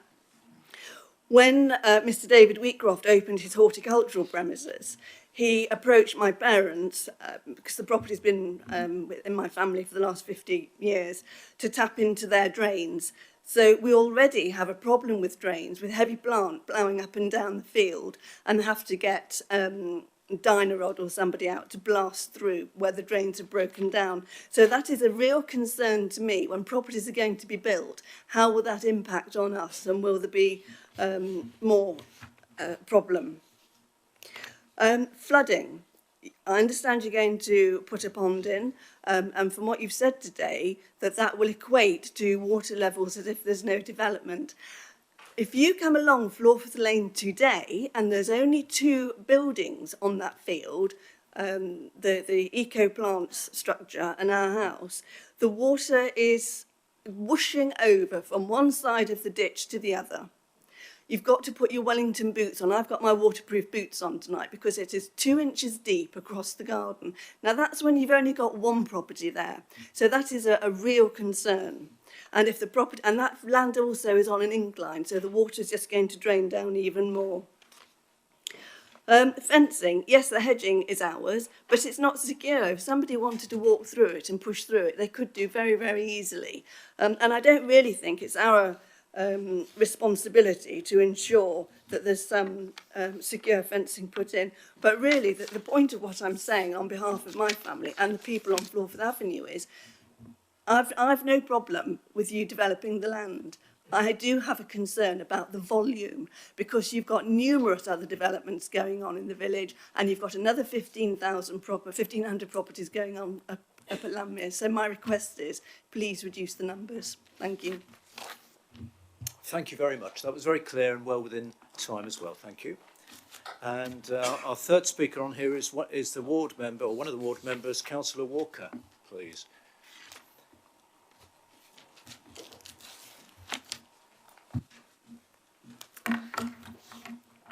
Hello. Thank you. The initial core strategy set out a minimum of 250 homes on greenfield sites in and around Reddington up to 2028. This site was one of the many that were consulted on by locals, named was Red 5, and in comparison to the other sites, it was generally seen as more sustainable and a suitable location, with a suggested homes allocation of 40 homes. This newly adopted Local Plan Part 2 says that approximately 50 homes can be built on this site. This is a 25% increase on the site from what was originally consulted in the core strategy. If we go back and consider that Reddington was initially suggested to take 250 homes, then this is an increase to 300. This then increased to 350 in the draft local plan.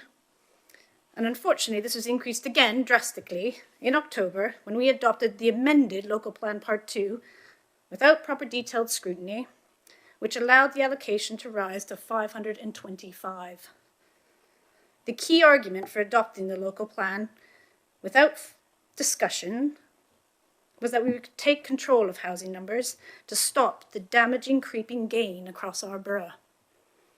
Therefore, to allow a 10% increase from 50 to 56 homes on the first application since the adoption of the Local Plan Part 2 would be extremely dangerous, setting a precedent.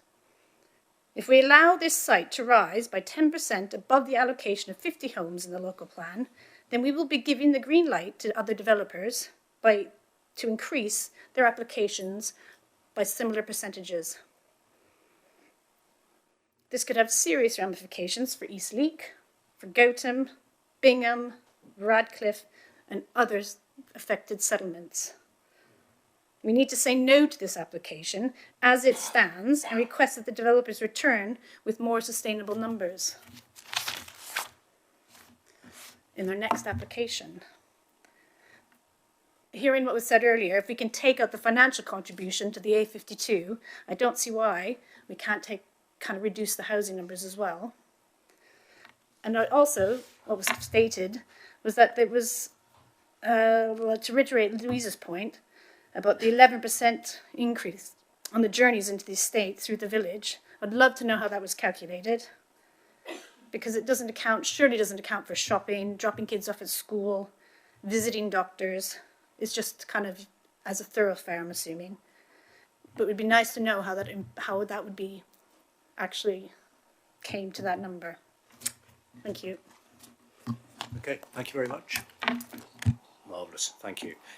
So we heard from Mr. Wilkinson, who is on behalf of the applicant, was pointing out his position regarding its meeting the requirements of Local Plan Part 2 and the council policies, and it's been amended in line with discussions with the officers.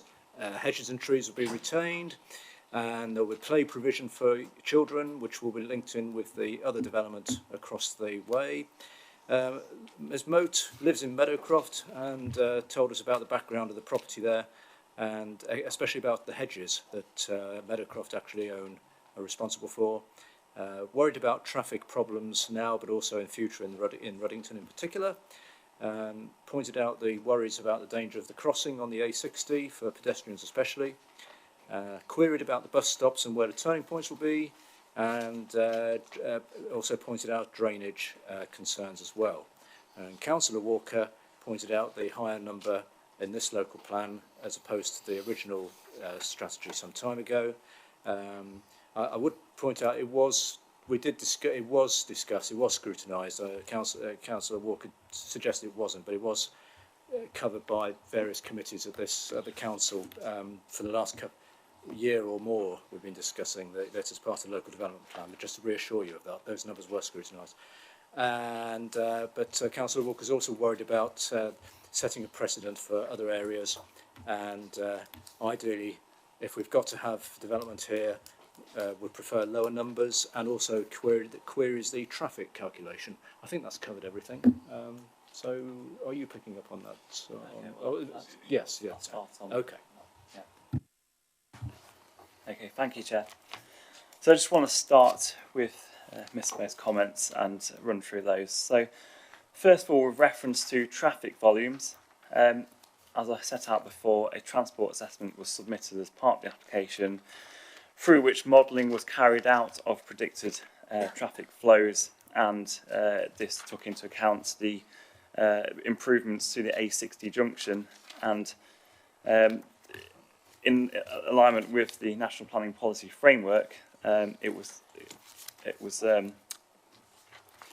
determined that there would not be a severe impact on the existing highway network. I should say that we've been in continuous consultation with Nottinghamshire County Council Highways, and they do not object to the proposal. So they have obviously had sight of the transport assessment, and they are happy with the findings of that. I don't know if you've got anything else to add to that. I think that's it. So just wanted to move on to the next matter of bus stops. I wanted to clarify this point.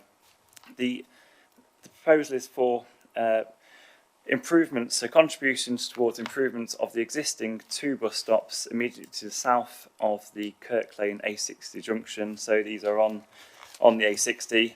There wouldn't be additional bus stops. There wouldn't be any new bus routes or vehicle movements along Forford Lane. However, these are in close proximity to the site, and as I set out in the application, there would be pedestrian improvements through the provision of a 2-metre wide footway to the bus stops, and also pedestrian crossing to the bus stop on the opposite side of Loughborough Road. So I just want to move on to the next matter, which is drainage. As part of the application, a foul sewer assessment was submitted, and the plans the assessment includes plans which show the routing of the drains from the site to Kirk Lane, so they wouldn't link to the existing drains on Meadowcroft. The plans show that they run along the sort of the western side of Meadowcroft and then link into the main sewer network. In terms of surface water drainage, I just want to point out that the existing site has got a reasonable degree of hard standing and a number of structures. I did visit it the other day and there was considerable amount of pooling of water where the hard standing was.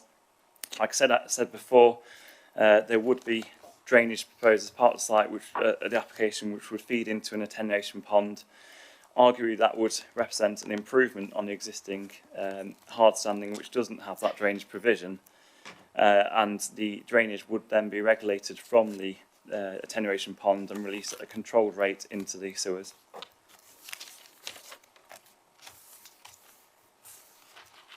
Last matter of boundary treatment. I mean, the application plans don't propose any additional boundary treatments to Meadowcroft. However, there is a dense tree screen to this property. I think that's all matters covered. Chairman, if I can then just, I think it's probably more pertinent if I pick up on Councillor Walker's comments because it's a more holistic issue in some of them. Just to reiterate, Chairman, when we consulted on the core strategy, we were saying a minimum of 250 homes for Ruddington. We then embarked on part 2 of the plan, and partly as in order to improve our position in terms of the 5-year housing supply, we revisited the numbers on each of the key settlements to see what capacity those settlements could take.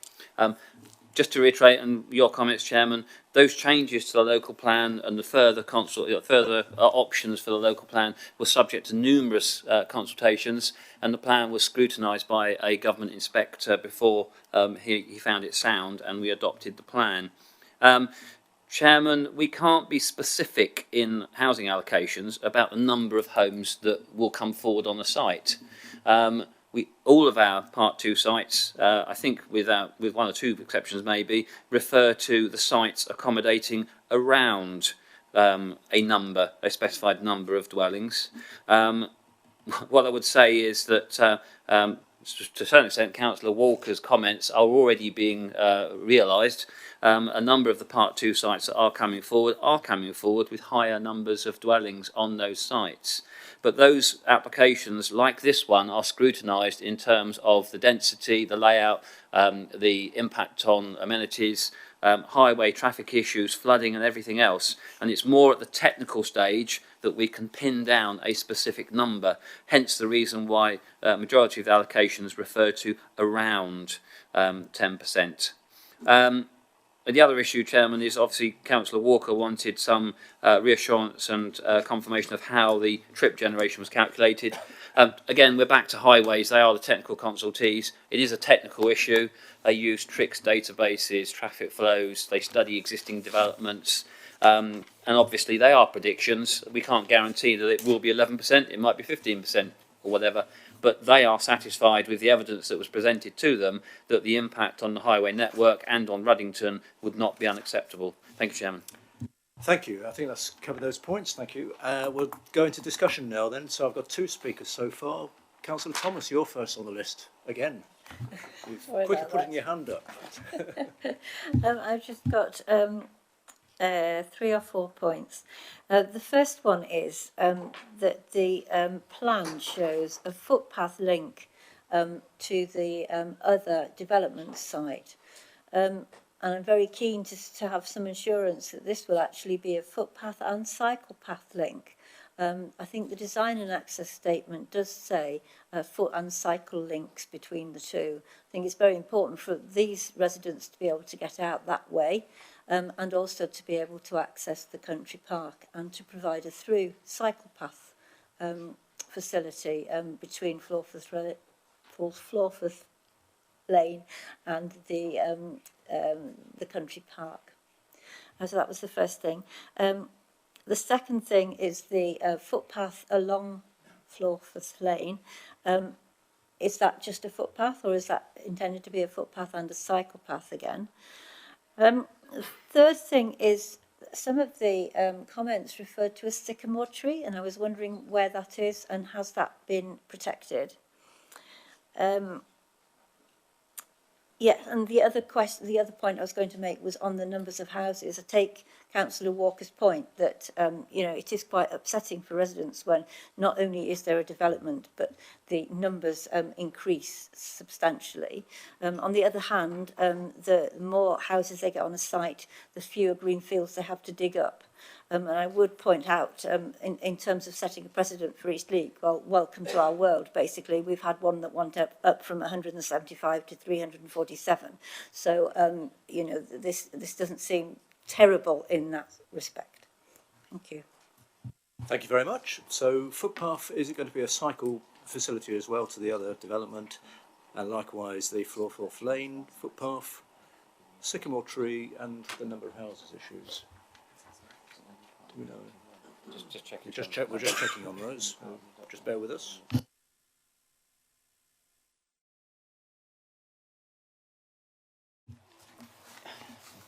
Chairman, the issue of whether a footpath is going to be used as a cycle path, as far as I'm concerned, Chairman, this is a footpath within the development. Whether it will be adopted is another matter, and that might dictate how it's used.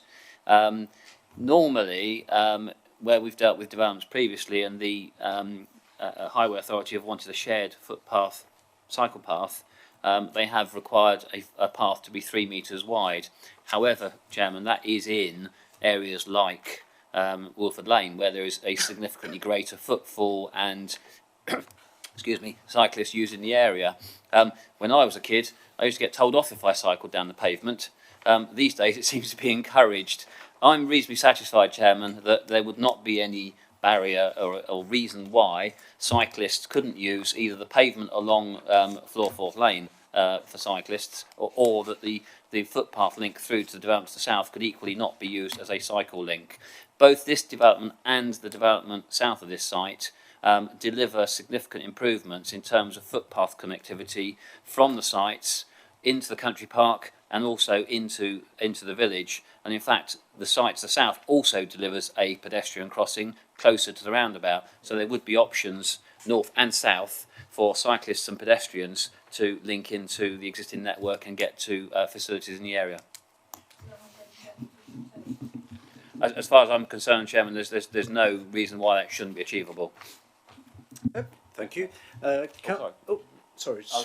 Yes, the other another matter, if that's yes, right. So, with reference to the sycamore tree, I just want to clarify. I mean, looking at the tree protection plan, the plans for the trees to be retained and removed, there is a sycamore tree to the front northwest corner of the site, which is shown to be retained. There aren't any other sycamore trees that I can see that are in a prominent position, so I assume it is this one that you are referring to. And just touching on the housing figures, obviously the policy is around 50. I mean, to some extent that's dependent on the density is dependent on the sort of mix of housing types. This scheme obviously includes one building which contains 4 units. So, you know, it isn't always appropriate to say it has to be exactly 50. The mix of housing can change that figure somewhat.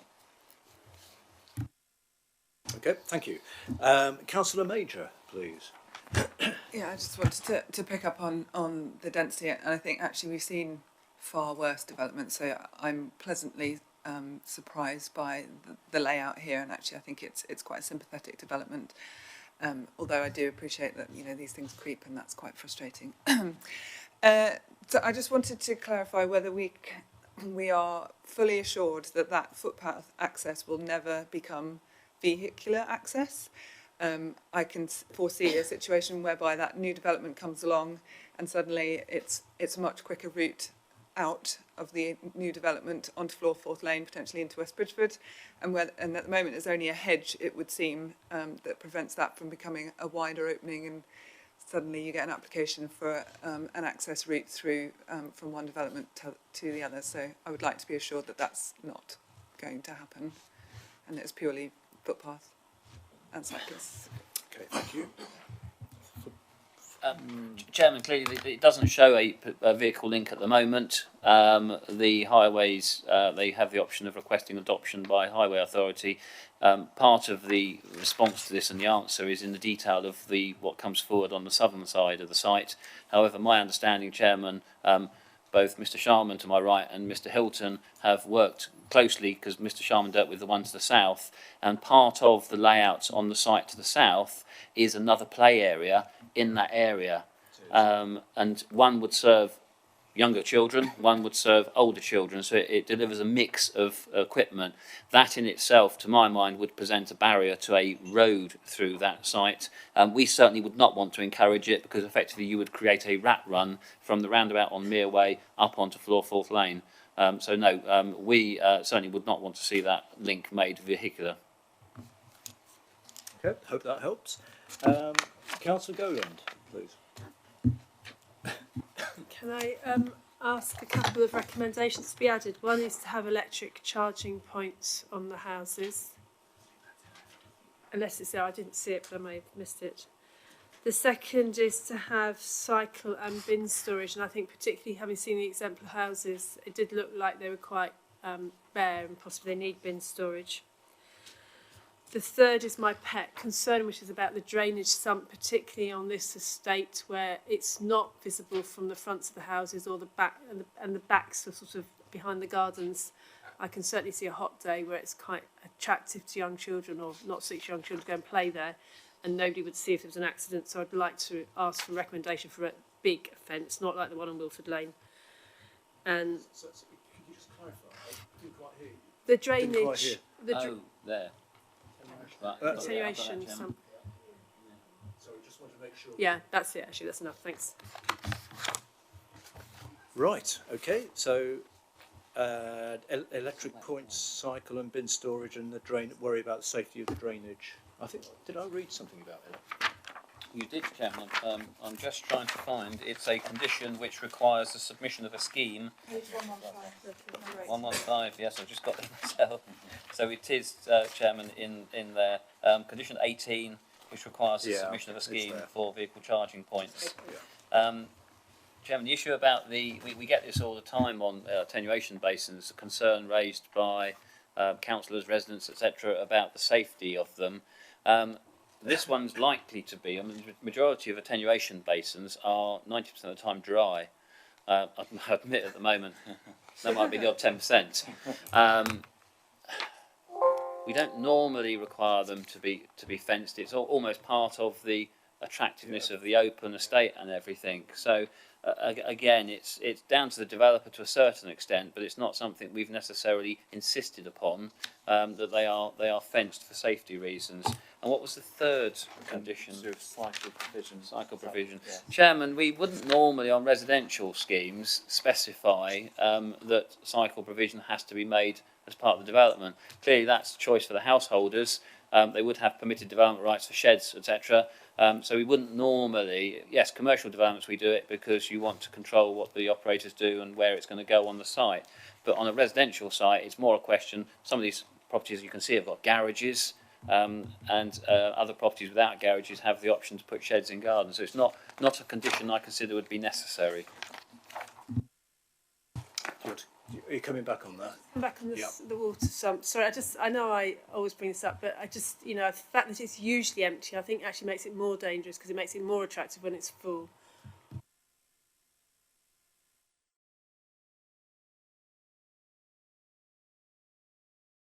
It's something we need to just bear in mind, I think. Councillor Phillips, please. Thank you. I've just got one point to make. It was mentioned about Meadowcroft, the fence being very sort of flimsy and you could push your way into that property through the fence. Obviously, until the development comes, that's not an issue, but with the development and kids playing, then it becomes an issue. So maybe that fence should be replaced at the developer's cost. Just clarify which fence you're talking about again. So the fence around Meadowcroft. Yes. So at the minute the property is secure and there's no houses about. Chairman, my understanding from both the case officer and the resident is it's not a fence there at the moment. It's basically largely natural growth, bushes, hedgerow, and the resident was concerned that people could push their way through that, and it shouldn't be at their expense that they have to secure their own security. But,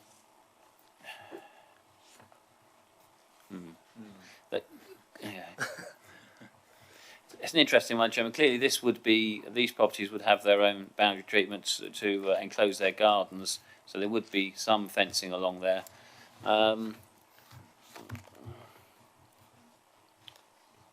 We've got a boundary. I mean, it is 1.8 metre high boundary.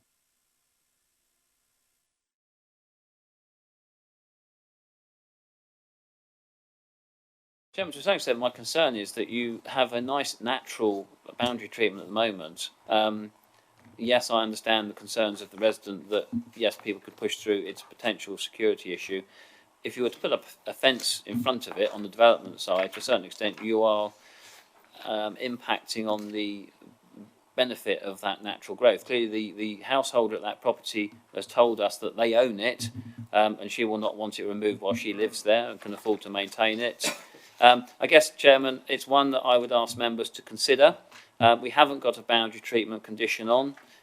It might be one where, again, rather than being prescriptive and saying it has to be a fence in this position at this height, members may wish to consider submission of a scheme which would provide details of such boundary treatment, and we could consider whether or not that adversely impacted on the contribution that those trees and hedges make, and indeed whether the provision would threaten the retention by damaging roots and things. So I'm not suggesting, Chairman, that would be a necessary condition, but members may want to consider that in their deliberation. Okay, thank you. Have a think about that. Councillor Healy, please. Thank you, Chairman. Just as a proposal, it looks very acceptable, to be quite honest. It seems to tick most, if not all, of the boxes. It's giving us 30% affordable housing. Clearly now it's not on the green belt. Fibre optic broadband ducting is going in for every property, and as we've established, so are the electric vehicle charging points. So I think it's certainly forward thinking in terms of its proposal. Okay, thank you. Are you leading to something on that, bearing in mind what we've just been discussing about possibly putting in a scheme suggestion for the fencing or the hedging? Are you leaning towards making a recommendation? I would recommend that we accept it as a proposal. Right, okay. With the additional, additional conditions. Which we have just discussed, yes. Yes. Do we need to think about the wording of those? No, if you're happy to give officers, sorry, Chairman, if you're happy to give officers the free rein to come up with the appropriate wording, we can perhaps consider whether that fencing needs to include the attenuation basin perhaps as well. So, okay, so we can include Councillor Phillips' observation about the considering the boundary to Meadowcroft. So, yeah. Councillor Brennan. Thank you, Chairman. I would just urge some caution if we are saying that it is the responsibility of the developer to ensure the security of neighbouring properties, because I think that sets something of a precedent for a lot of houses that will be next to considerable new developments, and I think it sets an unhelpful precedent that we may not be able to sustain in the future. It is usually assumed to be the responsibility of the householder to secure the boundaries of their own property. I think the issue of the attenuation basin is a different one, and one I would have a lot of sympathy with in terms of safety for the children or anybody else that might access that unwittingly or wittingly, but in terms of private households, I wouldn't support that. Okay, thank you.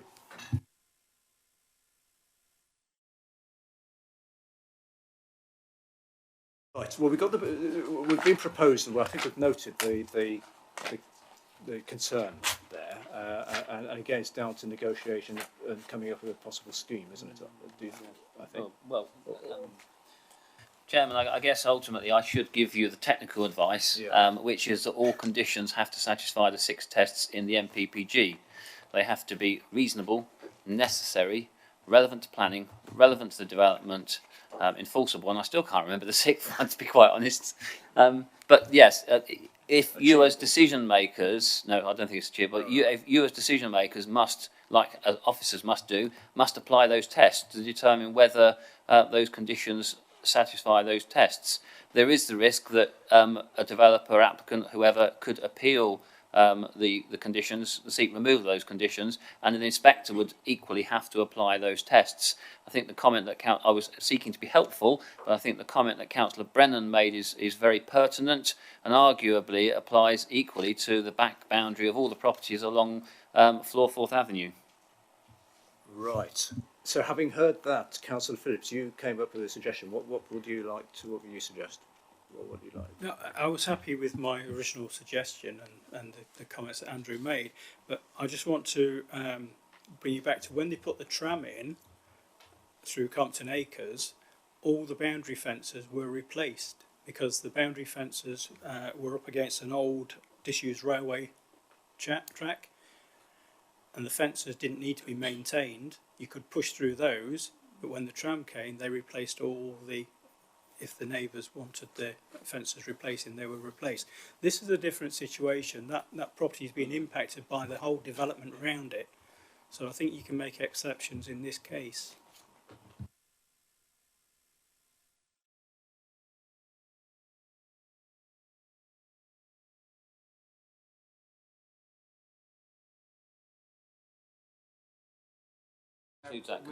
Yeah. The one additional condition mentioned as per the officer's Right. suggestion. So do we need a second? Don't we have a seconder yet? Have we? You can. I take on board comments made by my colleague that we are here to consider the application in front of us, and we consider each application on its own merits, and I think perhaps there will be some sympathy that a single property is particularly impacted upon, that a suitable form of wording can encourage dialogue and discussions and compromise to assist what really everyone is trying to achieve. So with that in mind, are you I'm supporting your support? So are you seconding the recommendation? Right. Does with that condition on? Right. Is that clear, everybody? Are we clear on that? Is that's satisfactory, isn't it, from the legal side of things? Yeah. Okay. Councillor Thomas. Could I just ask where we've gone with the attenuation basin? Have we dropped the requirement for any scheme about fencing that? And on the subject of those basins, I would say that as far as safety is concerned, it's not just the fencing that's the issue; it's the steepness of the sides.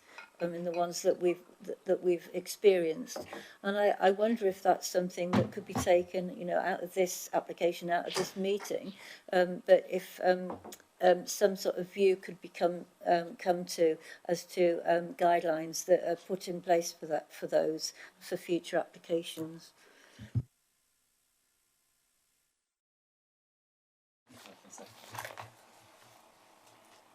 I think we note it, Chairman. I think so. I'm just pausing to think, because I think the issue there is that clearly we have to be guided by the technical consultees.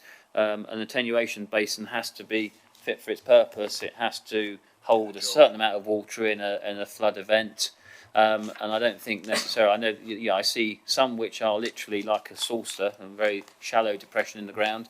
Others that are very steep with very engineered walls around them and things like that. So again, Chairman, I wouldn't want to be too prescriptive in what we would accept or not accept for attenuation basins. It is each case on its merits, and we have to take the advice of the technical consultee and ensure that it does the job it's required to do. And consider duly at the time. I just want to add to that point that under condition 5, we have got details of the drainage scheme to be submitted to the Borough Council, which would look at that provision. So yes. that may assist Condition in 5, that. that's helpful. Right. Any other comments, or shall we? Or Smith and Norman, you wanted to say something? Oh, right.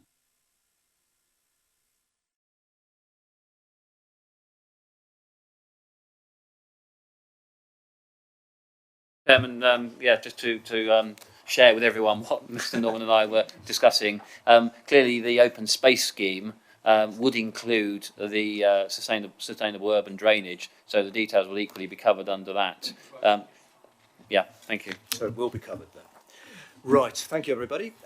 So we've had the proposal with these other noted conditions, comments noted.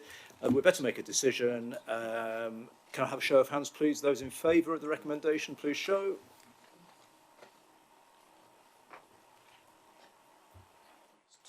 Ten. Anyone against? One against and no abstentions, so that's 10-11. That's the permission is granted as per the report, but also with the noted comments. Right. I'm conscious of the fact we've been sitting here for 2.5 and a bit hours, and I'm starting to get a bit of a stiff knee here. And so, would we be happy to take a little break, comfort break? Shall we say 10 minutes, back at 9:10, and then we'll hopefully get through the rest of the items on the agenda, and also members of the public can escape if they so wish. Thank you. Okay, thank you, ladies and gentlemen. Thank you for your patience, everybody. Councillors are human as well. We need to stretch our legs and get the brain back into gear. Right. Our next application tonight is 49 to 55 Trent Boulevard, West Bridgford. Demolition of existing bungalows, erection of 4 detached dwellings, erection of a boundary wall and associated parking. And Mr. Pegram, please. Thank you, Chairman. Chairman, there was a late representation circulated on this item. In particular, I would draw members' attention to page 10 of that late representation. There is an amendment to one of the recommended conditions, and page 11 and 12, there are 2 additional conditions recommended. One, again, seeking to limit the use of water by occupants, and the other one is a condition following receipt of comments from Severn Trent. So those are recommended conditions to add to the recommendation that members are considering this evening. Chairman, the application site relates to properties on Trent Boulevard. I'll get my pointer back up. So the application properties sit on Trent Boulevard. It's a pair of semi-detached properties. They are bungalows currently, flanked on either side by 2/2.5 story properties which are typical of the character and appearance of the area, or the predominant character and appearance. That's the aerial photograph, again just showing the outline of the site and the properties in position. Just to run through some photographs, this is the properties in question that are on the application site currently. Number 47 to the left, number 57 to the right. Looking more head-on at that picture. That picks up the relationship with neighbouring property and some of the windows that are present in that property. That's the other property, the other side. And again, the current relationship of the existing bungalows with that dwelling. Again, back to the left-hand side of the site, the existing detached property which sits there, number 47. And then again, just a wider view of the application site with the relationship to those neighbouring properties. These pictures, Chairman, are really just to give you a flavour. I mean, obviously, members will be quite familiar with the area, I'm sure, but to give you a flavour of the character, there is a strong theme of the Victorian and Edwardian semis and terraces. There is equally modern properties interspersed amongst some of those, and there is also a wide range of palette of materials, including brick, render, and there is some cladding in the area. There you go, some cladding on that property there.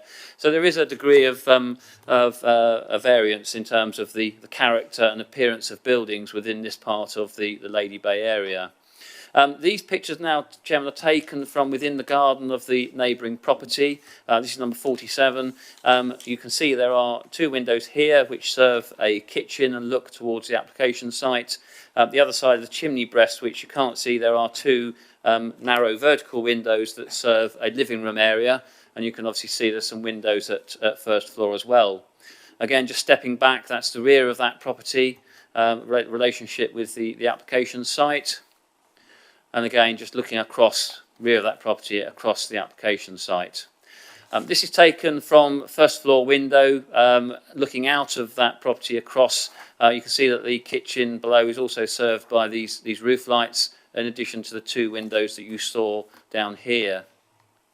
That's looking at the first floor windows in what I would call the leg that sticks out the rear of the building. Those do appear to be both obscure glazed.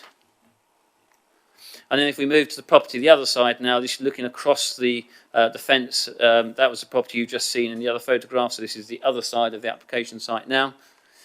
Looking at the window arrangement here, they do have 2 windows here, window here and doors at ground floor. I'm told by the case officer, although I haven't got a photograph, there are no habitable room windows in the gable end of that property. Just a closer up view of those windows. Looking down the garden, so that's the property that sits at the bottom of the garden. Bear with me, I need to get my glasses on now. On Melbourne Road. And then again, looking from first floor of the property next to the application site down on the garden of the application site there, and the relationship with the 2 properties. Chairman, the application before you seeks full planning permission for demolition of the 2 bungalows and the erection of 4 detached properties. The properties are, I would suggest, traditional in their form with a contemporary twist. So they've got areas of rendering, glazing in gable areas, a mixed palette of materials to give them a contemporary twist. The initial comments from your conservation area related largely to the fenestration details. He did make a suggestion that the scheme should perhaps incorporate 2 pairs rather than 4 detached units. However, we've obviously put those into the planning balance and considered the scheme on the basis of what is submitted to us.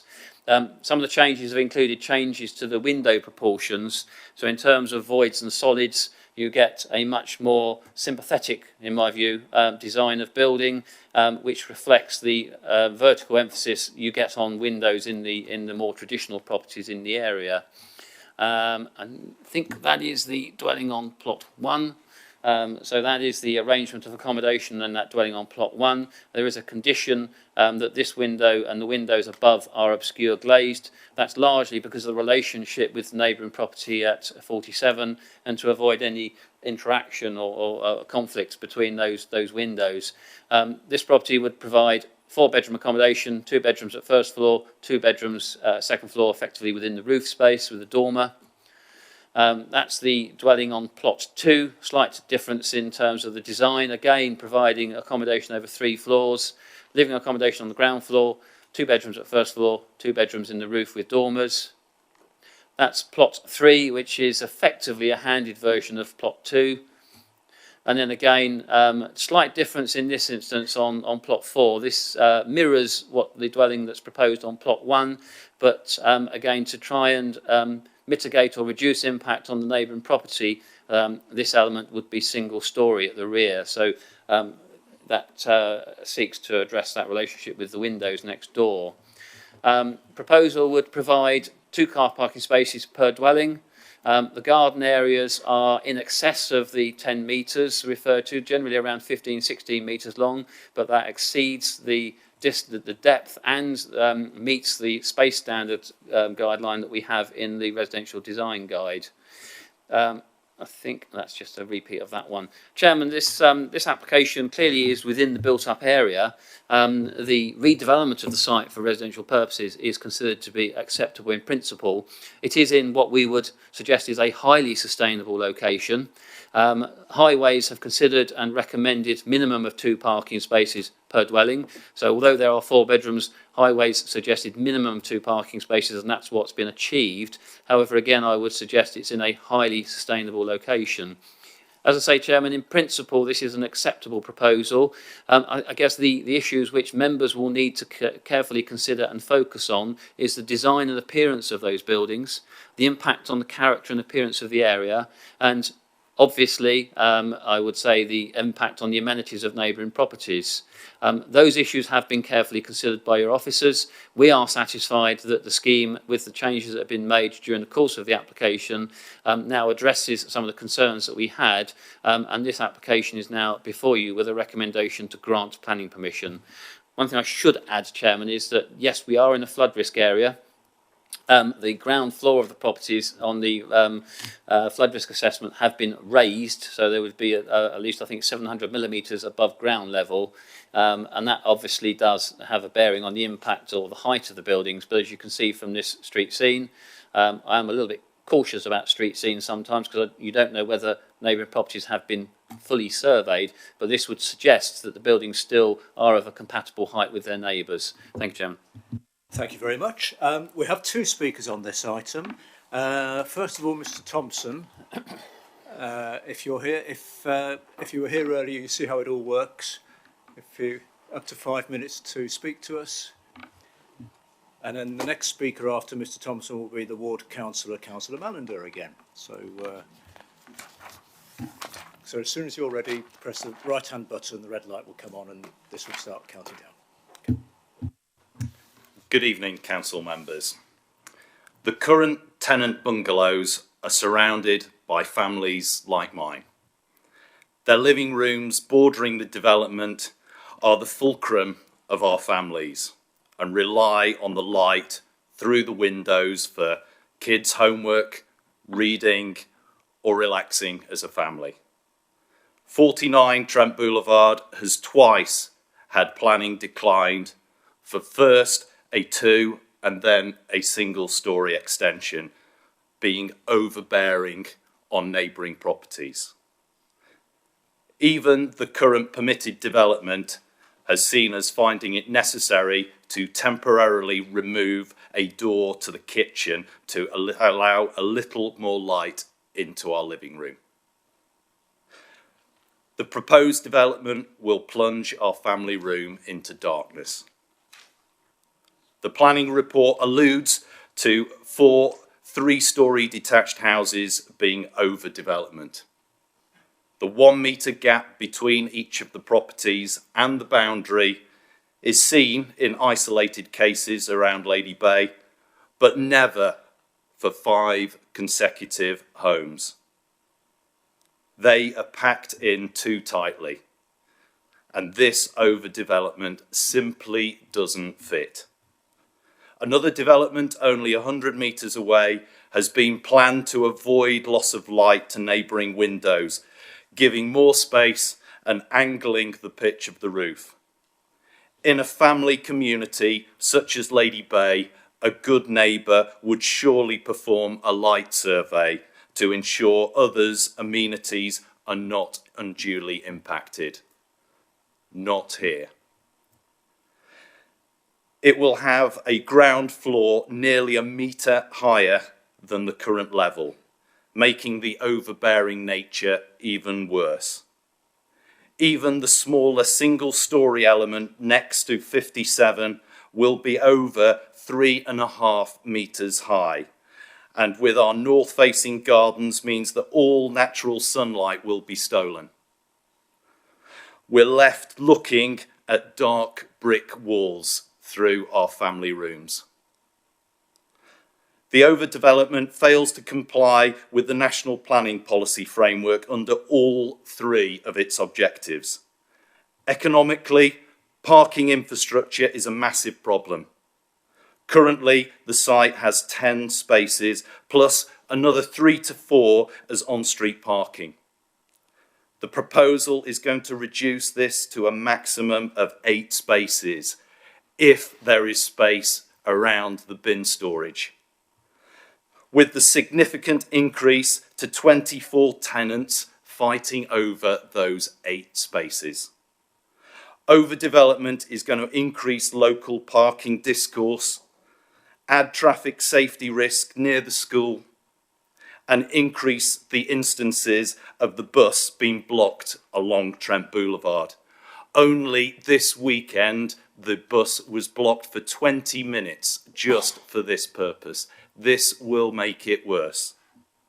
Environmentally, it's not going to provide any low carbon footprint eco homes. Surely that's possible here. Socially, it's making the provision of badly needed bungalows for an ageing population in West Bridgford all the more scarce. Factual inaccuracies in the plans have failed to acknowledge the true size of neighbouring properties. They are not interested in being good neighbours, but of maximising the footprint of the development.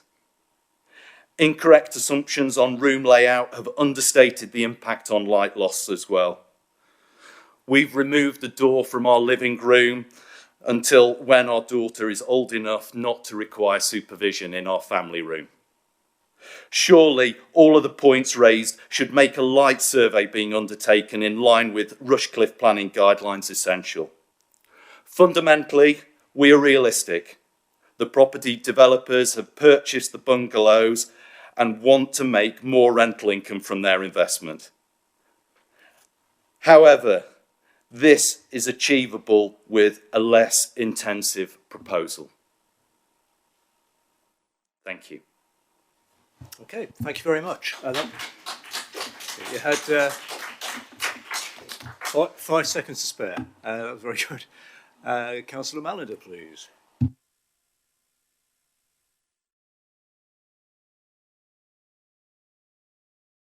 Hello again, councillors.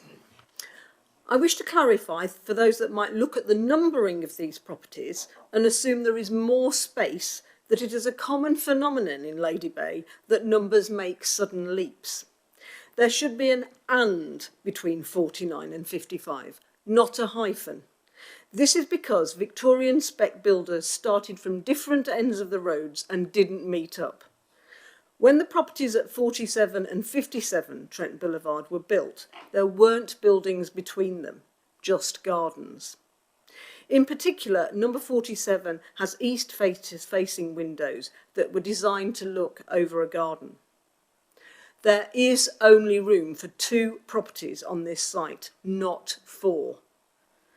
Most of the houses in the area are semi-detached. Detached ones are very unusual, and even the bungalows currently on the site are semis. The narrow gaps of just 1 metre between the properties and between the proposed house next to 57 Trent Boulevard would have a terracing effect, and the overall appearance of them would be out of keeping with surrounding buildings. This council is meant to be taking account of the fact that there is a climate emergency. Demolishing 2 perfectly good properties which once had substantial gardens and building 4 detached houses surrounded by hard surfacing clearly does not do this. I refer councillors to paragraph 30, 3rd bullet point, the environmental objective, and paragraph 43 on flood risk. This development will increase flood risk and increase carbon emissions substantially, including from increased traffic with the 8 vehicles clearly expected by the provision of 2 off-road parking spaces per dwelling.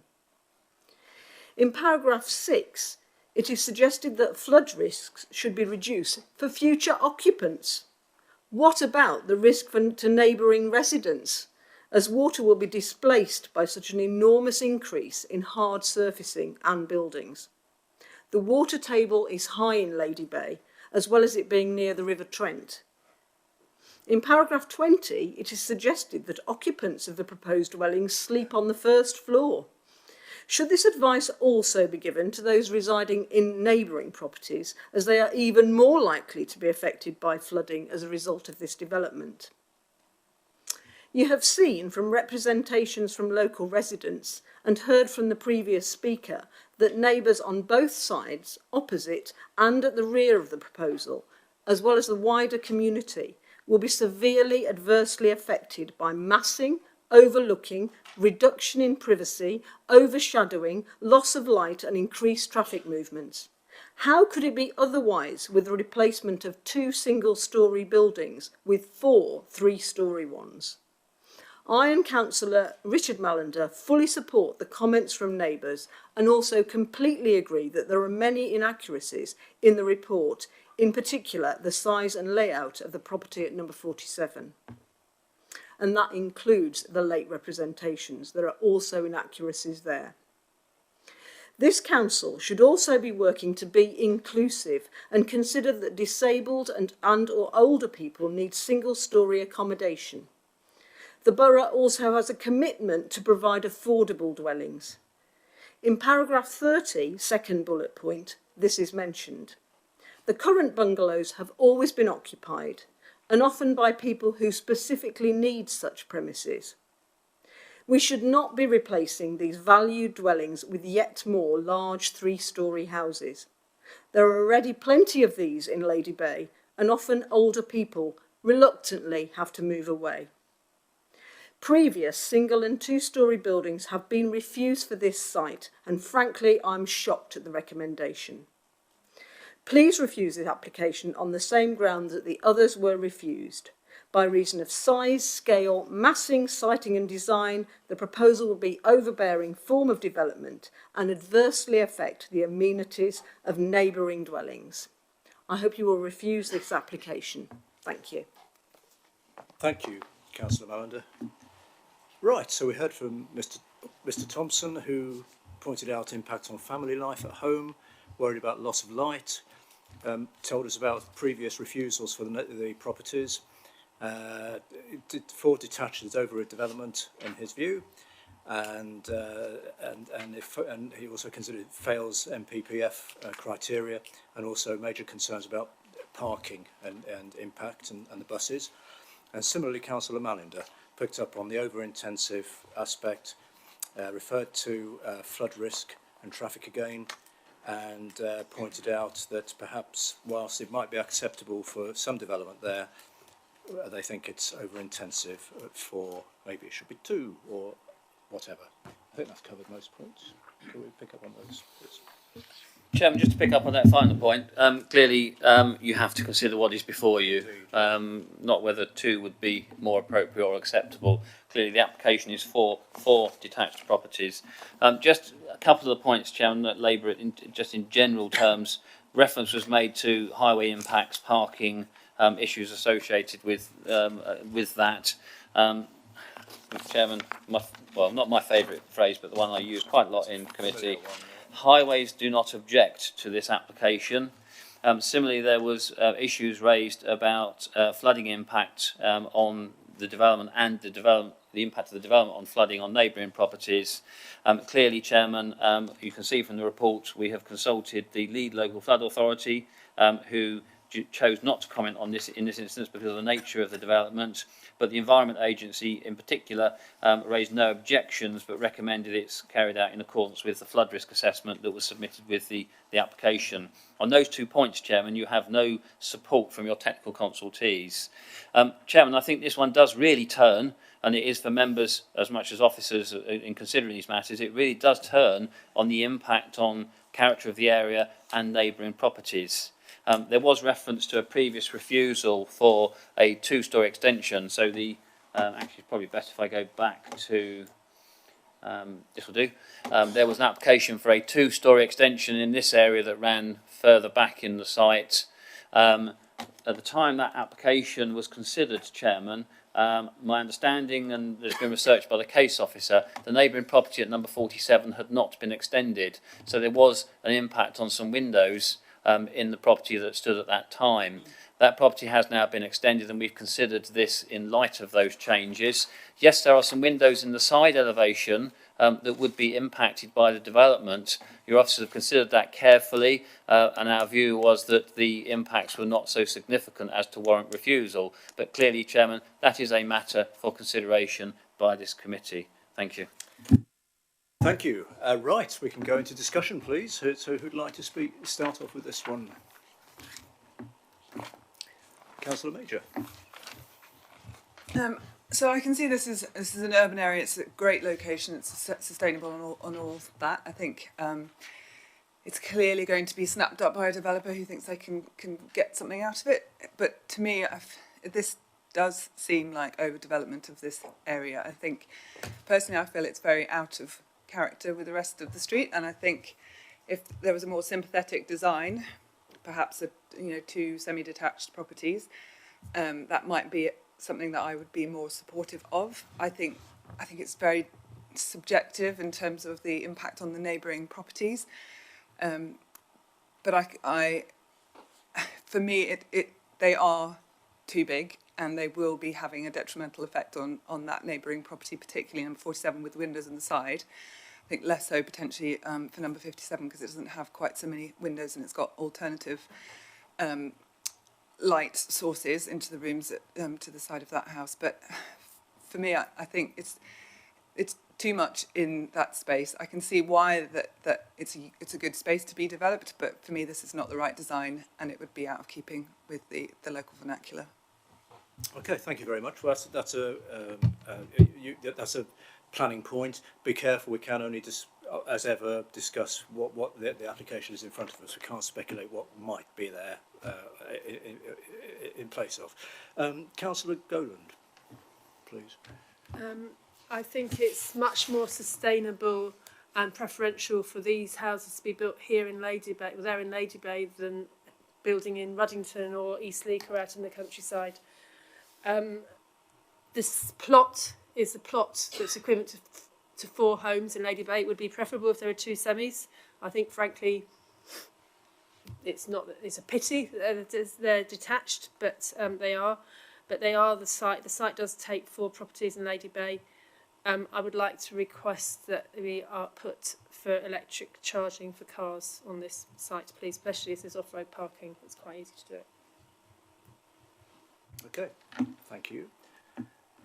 Right, it's all gone very quiet. It's is there anything you want to pick up just to clarify? No, we can carry on that. I mean, does anyone want to make a recommendation of any kind at this point? Councillor Thomas. Yes, I'd like to recommend that we refuse the application on the basis of the impact on the street scene. These houses are out of character with the rest of the scene in that they're too closely packed together. Detached houses, you would expect to have more space between them, and therefore I propose that we refuse. Are those suitable reasons for, or they can be worded accordingly if we were minded to? It's a material consideration, and clearly one that your officers have considered carefully. I'm trying to find the relevant pictures, but yeah, I guess what I would ask you to consider in that is the character of the area. The buildings are all close together. I know that the point was made by one of the speakers about traditionally they're semis with gaps between them rather than detached properties. You can see on the screen there are 2 detached properties in the street scene. So I say there is a mix of buildings and character in the area. The issue that Councillor Mallender raised about terracing effect, if you look at that angle, Chairman, that is the sort of thing that terracing is referred to. You can't easily and readily pick up the gaps between the buildings from that angle.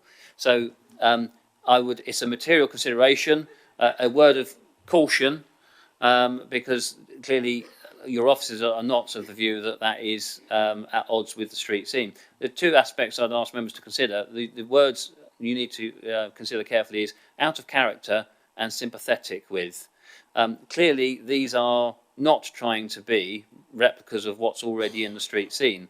So, yes, you could argue they're out of character. The correct terminology in terms of when we use design is whether it's sympathetic or unsympathetic with that character and pattern of development in the area. And clearly, your officers are of the view that this is not unsympathetic to that character.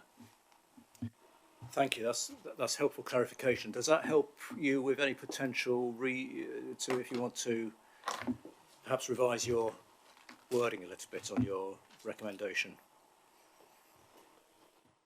My recommendation is that we refuse. Thank you. On the grounds of? On the grounds of the houses not being sympathetic to the character of the area. Okay. Impact on street scene. Please. And impact on. And the impact on the street scene. On street scene. Is that another reason? And did we have over intent?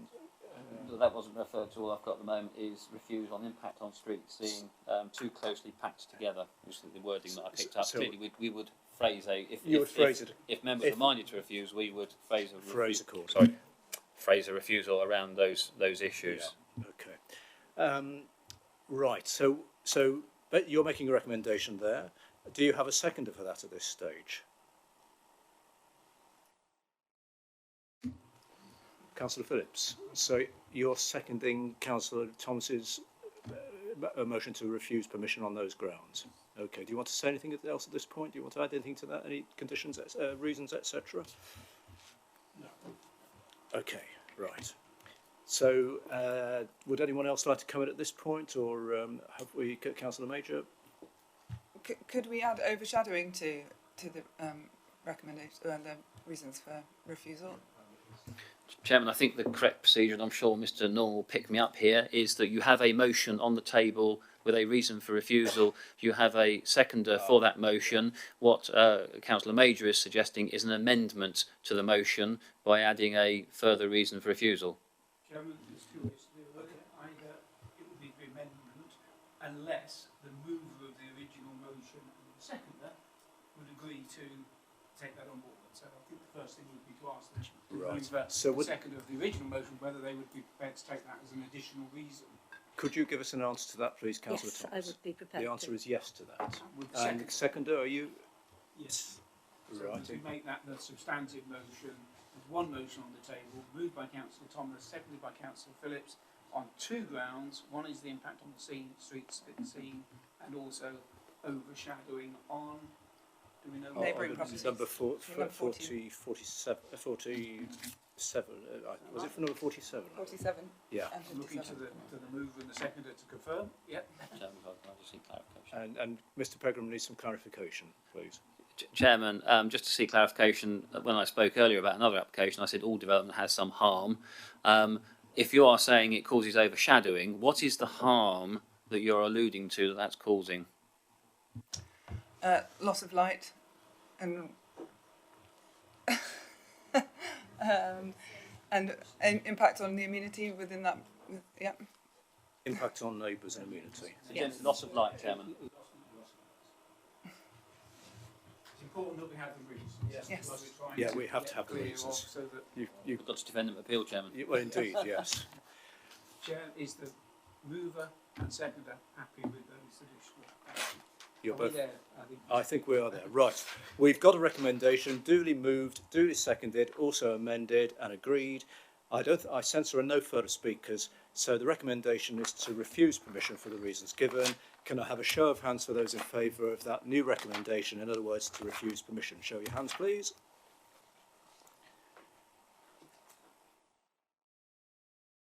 Seven. Anybody against that proposal? One. Oh, sorry, three. Oh, I'm sorry. Any abstentions? Any abstentions?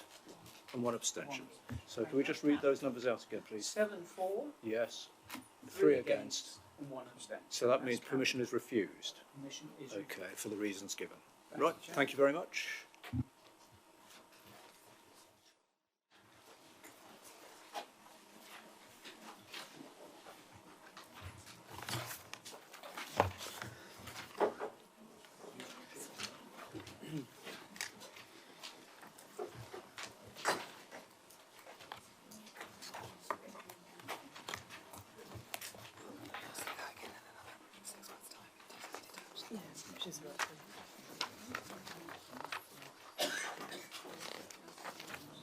I didn't know the word I was going to say was greedy. That's what's being greedy. It's just greedy for developers. Yeah.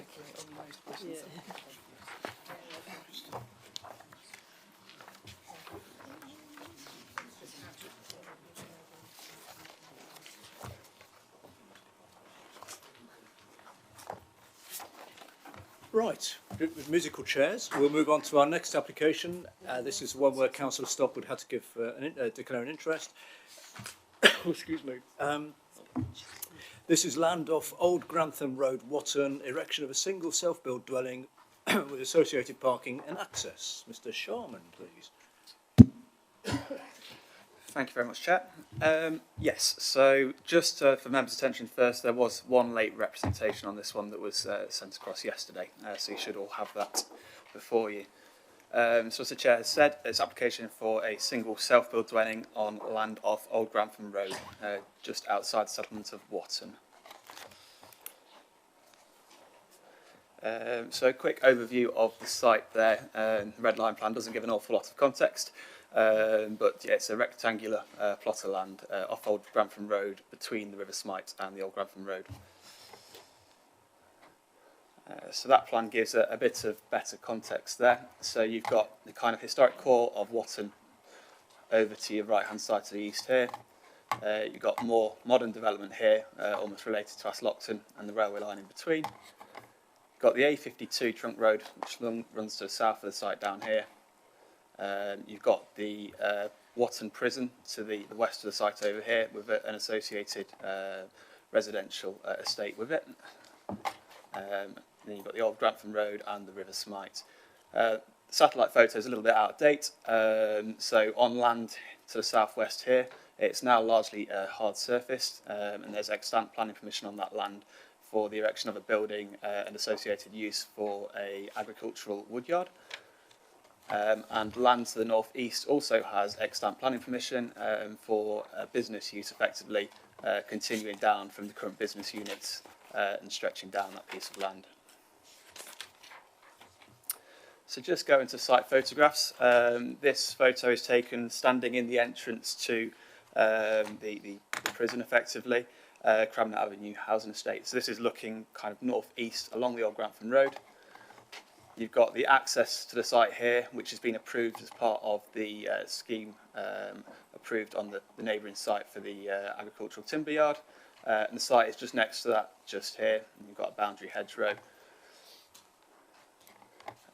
Looking slightly closer into the site, you can just see there, there is an earth bund, effectively, which forms the boundary of the site to the rear. And down from that, you've then got the River Smite. That's looking dead ahead, effectively, from Cramner Avenue towards where the approved building is for the agricultural timber supply business. So this is stood at the entrance, looking across the hard surface land. You can see it's been broadly surfaced at the minute and is used for the storage of some materials. Looking across the same piece of land, but over now towards the River Smite. And then this is towards the actual development site here. So this is the land proposed for the erection of the dwelling. You've got the river running down there. You've got the road on this side here. And you've got a group of trees with a small pond in there as well. So this is standing slightly further up the old Grantham Road. You've got Bellrock House on the right-hand side here. You've then got the Cramner Avenue Estate Road just over there. And this is the application site here, with the trees we discussed earlier on your left-hand side. So in the same position, looking left, effectively this is part of the land approved for the business use. So I think there's five buildings going on there for a range of business uses. And from broadly the same position, it's looking now towards kind of Bellrock House, where you've got a row of mature lime trees that mark the frontage. So the site has a bit of planning history, just to run through that. So in late 2017, they applied for the agricultural timber supply building, as well as the dwelling, which is now before you again. That application at the time was refused on the grounds of the spatial strategy in terms of the positioning of the dwelling, not being within a settlement, not representing infill development, so contrary to policy. And there was also noise concerns with regards to the use of surrounding development and how that might impact the users of the dwelling. That refusal was appealed. At appeal, which was summer last year, the inspector made a split decision. They allowed the timber supply business, as alluded to previously, which the Borough Council had no objection to, but upheld the decision insofar as it relates to the dwelling on both grounds at that time.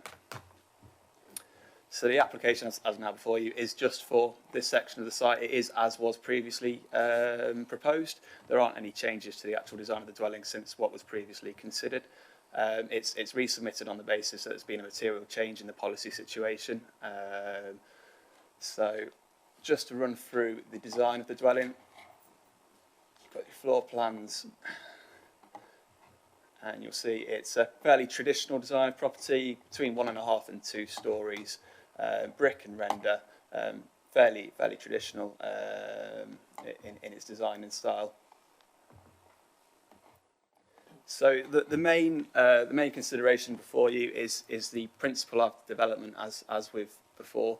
So policy 3 of the core strategy sets out the spatial strategy for development in Rushcliffe, and it states that in other settlements such as Watton, development will be for local needs only, and will be through small-scale infill plots. The local plan part 2 recently adopted now goes to clarify small-scale infill a bit further, and says that small-scale infilling is the development of small gaps within the existing built fabric of the village. Now it's your officer's consideration that the site outlined in red here does not fall within the built fabric of the village, which obviously you have your groups of houses over here, and your housing associated with the Watton prison to the west here. As part of that, it may be noted that the industrial and business use units were considered. They were considered against what is now Policy 22, the open countryside policy, and were allowed as an exception for small business units within the countryside to encourage rural economic growth. So they are that is the fundamental consideration in this application. Officers have obviously considered regards to amenity, access, noise, landscape and drainage, and there are no fundamental objections on any of these grounds. The noise issue, as alluded to previously, because there is now extant permission on the neighbouring site, it is now known what's going to go on there, and the environmental health officers haven't raised any concerns in that regard. So it is before you today with a recommendation to refuse solely on the grounds of the spatial strategy and the principle of development in that location. Okay, thank you very much. We have one speaker for this item. Mr. Dawes, please.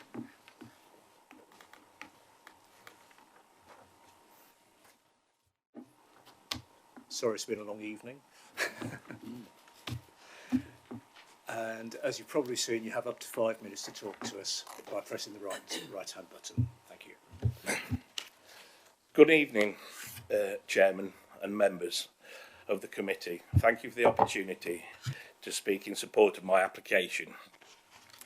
I would also like to thank Councillor Stockwood for recognising local feeling, which is very important to me, as me and my family have lived in Watton and Aslockton for many years.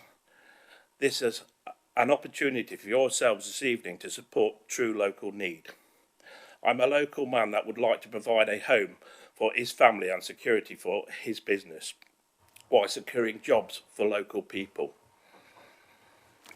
There are already a lot of industrial units passed along this road frontage, some of which are already built. There is a house opposite the proposed site, only 20 metres from boundary to boundary. There is a pond on one side of the site with a planting of trees, which will be maintained. To the other side, there will be a timber supply business. The small piece of land which we want to build our home on is too small to be viable for any agricultural uses. Therefore, it could only be used for one or two things. One is a house. The other, to bring more industrial units with it. More industrial units would put here. It would look just like a tin corridor within our beautiful village. I wouldn't be very nice for the neighbours opposite, only 20 metres away. Therefore, surely it would be better to build a home that fulfils true local need, breaking up the facade of industrial units. We originally submitted the plans. The planning officer was supportive, recognising the permission of new development on both sides. We cannot understand that the case officer would now say that the site is outside of the village, but new development has been approved all around. They must have considered that this site was within the village to approve the business units. The site will be entirely surrounded by buildings, with the prison house to the north, housing to the north, and the business units on each side. We simply can't understand why they would say it is outside the village. The application, we have also highlighted numerous permissions granted for new housing on greenfield sites beyond the village. Having a 5-year housing supply does not mean that the council stops permission for sustainable development. There has been no objections from local people, only support. The parish council are fully supportive of this application. All technical issues have been addressed. We also propose to build in flood zone 1, which is a major consideration due to the recent weather. Regarding policy, it talks about finding land in the right place at the right time. We strongly believe this piece of land is in the right place at the right time to provide a home for my family, security for my business, and provide local jobs. The site can only be classed as small-scale infill within a village of Watton. Also, given that the other applications that have been passed indicate in our letter that was sent to yourselves, I asked the question, why are we any different? We do not want to build a house for financial gain. I'm not a developer or a speculator. Simple local people trying to do the right thing. Security is a major factor. Sadly, rural crime is on the increase. Due to the nature of my business, these premises will be subject to theft and damage. It is paramount that I live next to my business to protect it. I plan to live in the house till the day I die. And I have no problem in putting a condition tying the house to the business. The house itself is of a design to be higher energy efficient with a low carbon footprint. The house would be heated via a boiler installed in the timber yard, fueled by waste timber, itself in turn heating both the house and the business. Employees would be able to walk to work or cycle to work. I would live on the site, also cutting down car journeys. Finally, we are self-building. I thought the guidelines are to encourage this. I thank you for your time and hope this helps you make your decision. Thank you, Mr. Dawes. Thank you. Just a few seconds over, but I think we can allow that. So Mr. Dawes tells us that he's lived in the village all his life and wants it as a family home to link in with his business. Pointed out the land, it says the land is too small for business expansion, so it's only really suitable for a house. Considers it's a local need, has support from the local councillor and the village, and he pointed out recent development that's taken place nearby and would offer to tie the property to the business, and also is carbon friendly. I think that's covered the most points. Are you picking up on? Thank you. Yep. Thank you, Chair. Yes, so regards to the local connection, I think it's been clear through the application there's been a local connection, but policy 3, the spatial strategy, does say that it will be met through, development will be met through local needs only, through small-scale infill within the development. So it's a two-part, effectively, requirement that it's local needs only, but through small-scale infilling within the settlements. So whilst the applicant it's your officer's opinion that whilst the applicants have sought to demonstrate they have a local connection and a local need for the dwelling in that location, it's officer's opinion that it doesn't fall within the settlement and is therefore still contrary to policy 3. With regards to the security aspect, there is within policy 22, the countryside policy, there is an allowance for essential workers' dwellings, usually in association with agricultural uses, such as poultry farms and other things, where there is a demonstrable need to be on site to react to anything very, very quickly. These applications, when they come in, they come in with a lot of evidence about the viability of the business, how long that business has been going on for, can it sustain a dwelling on its own right, and those factors are then scrutinised by a third party looking to see whether that is a sustainable venture, effectively.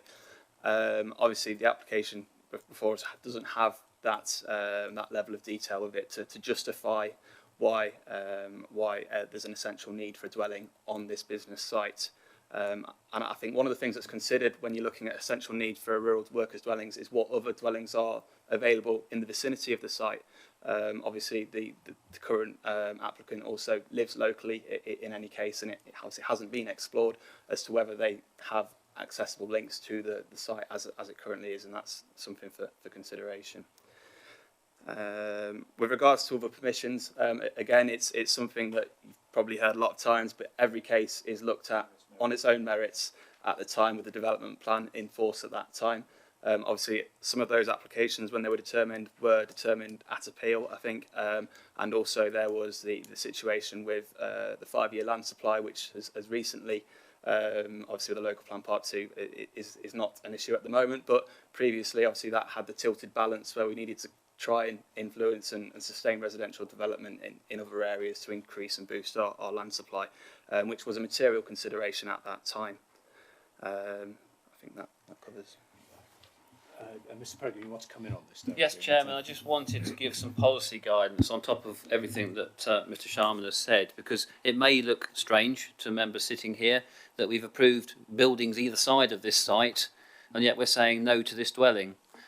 Just to emphasise the point that Mr. Sharman made, those buildings were approved under a separate policy exception, i.e. they were approved to support rural economy and rural employment. That does not mean that we have to approve dwellings in this location. The significant point I will make is the fact, and again Mr. Sharman referred to this proposal has been the subject of an appeal recently where permission was dismissed for the dwelling. The inspector considered very carefully the local need issue. He considered very carefully the strategic approach to the delivery of housing and whether or not this was infill within a settlement. The important and significant point perhaps is, he also considered, it's clearly not within Watton or Aslockton, he also considered whether or not the prison and its associated housing formed a settlement and whether the building was within that settlement. His conclusion was that it was not. So this is clearly development in the countryside. The inspector also was asked to consider the point about security. The inspector made the same point that Mr. Sharman has made. No evidence has been presented to justify a dwelling on this site for security purposes. So on that basis, Chairman, we are firmly of the view that this does not comply with your policies, and there is a recent appeal decision dismissing consent which should be given significant weight. Thank you. Okay, thank you, Mr. Peregrine. Now, before we go on, I need to report it's 10 o'clock, and of course the rules say that we finish our meetings at 10 o'clock, but plainly that would be silly to do that now. So I'm proposing that we extend to, we're given an opportunity to extend to 10:30, given the fact we've got this application and 2 more to discuss, and also I know there are members of the public here as well for other items.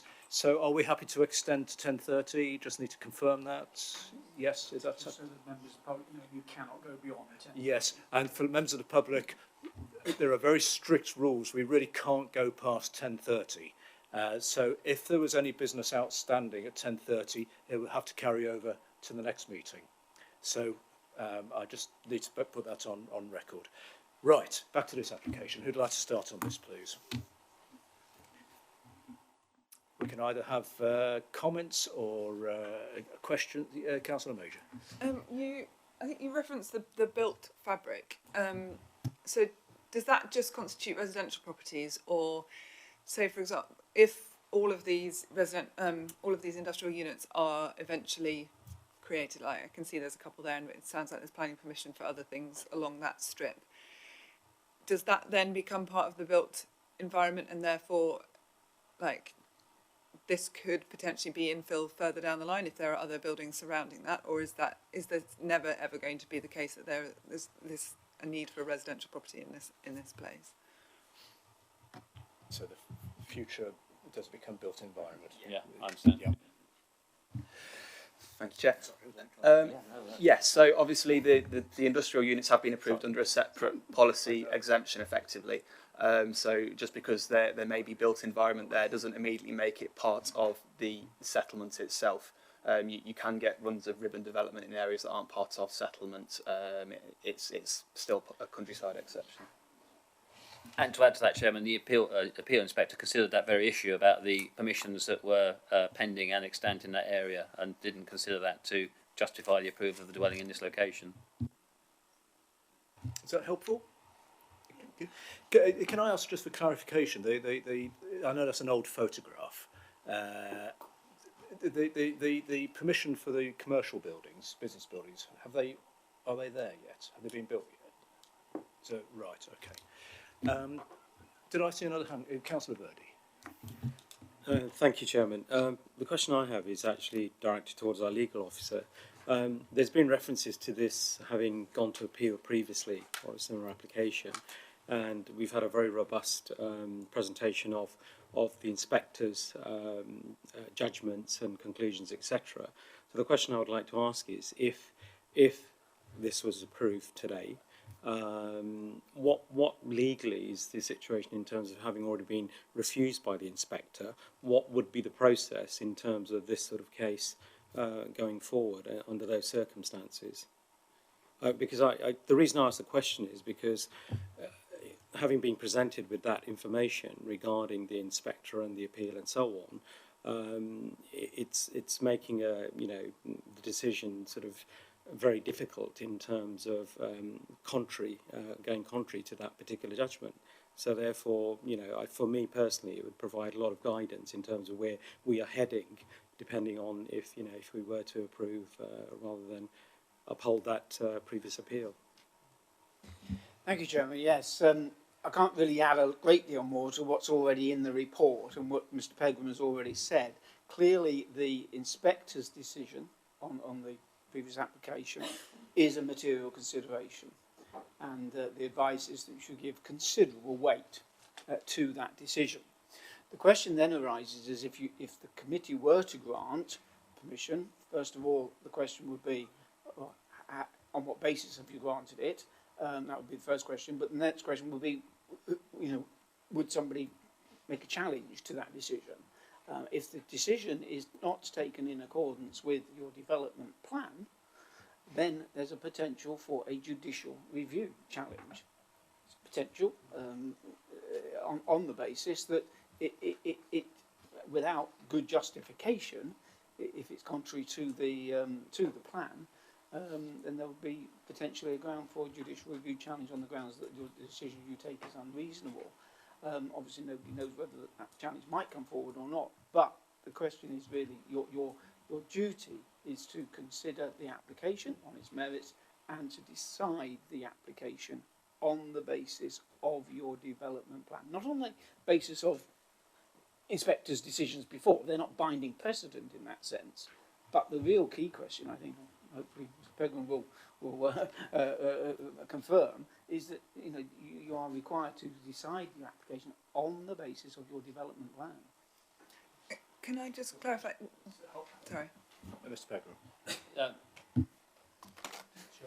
Oh, sorry. Sorry. Chairman, just to reiterate that point, yes, section 38(6) of the Planning and Compulsory Purchase Act requires that you have regard for the development plan in force at the time of the decision, and that decision should be in accordance with the development plan unless material considerations indicate otherwise. So you have a balancing exercise to perform here. The development plan, your officers would say no to this development, hence our recommendation to refuse permission.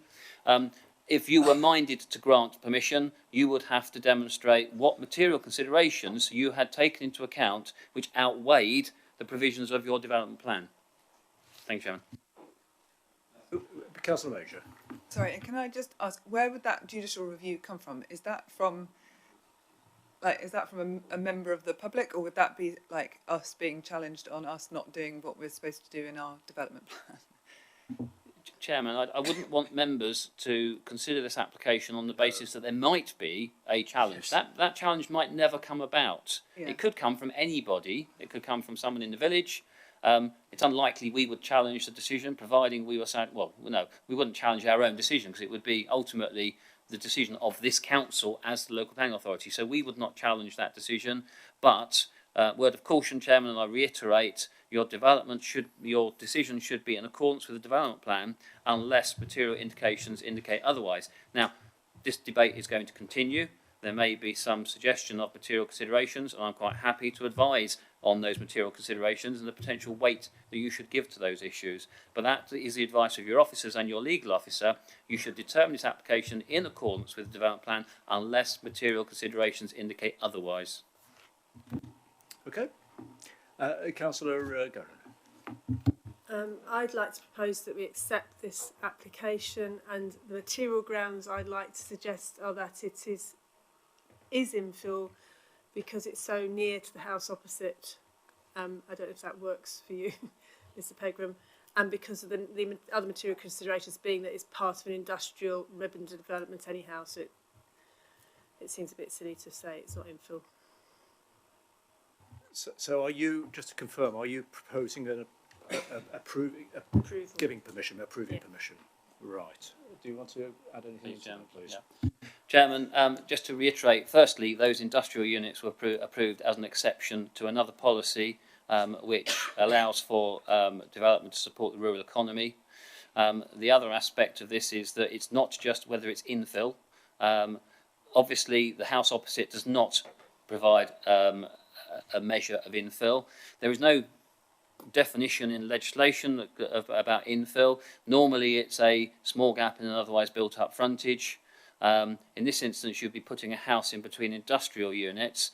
The crux of it and the important factor, and the factor that I have to stress, Chairman, that the inspector considered was, is it infill? Yes, no. Is it within a settlement? Now you could argue a building between other buildings is infill. I think you would struggle to argue that that site is within a settlement, and that is your policy requirement. That is the policy, and I've said you must consider it in accordance with the development plan. The requirement of the development plan, and again we have in part 2 some help by a definition. It's an infill within a settlement, and the inspector found that this site was not within the settlement. Just to add that then I would argue it is within the settlement, so I appreciate you made. So it's not simply a case of arguing it's within a settlement. What basis do you consider it to be within a settlement? Okay, because it's immediately butting the edge of the settlement. It's immediately butting the edge of the settlement. The house is Watton Prison settlement, that settlement.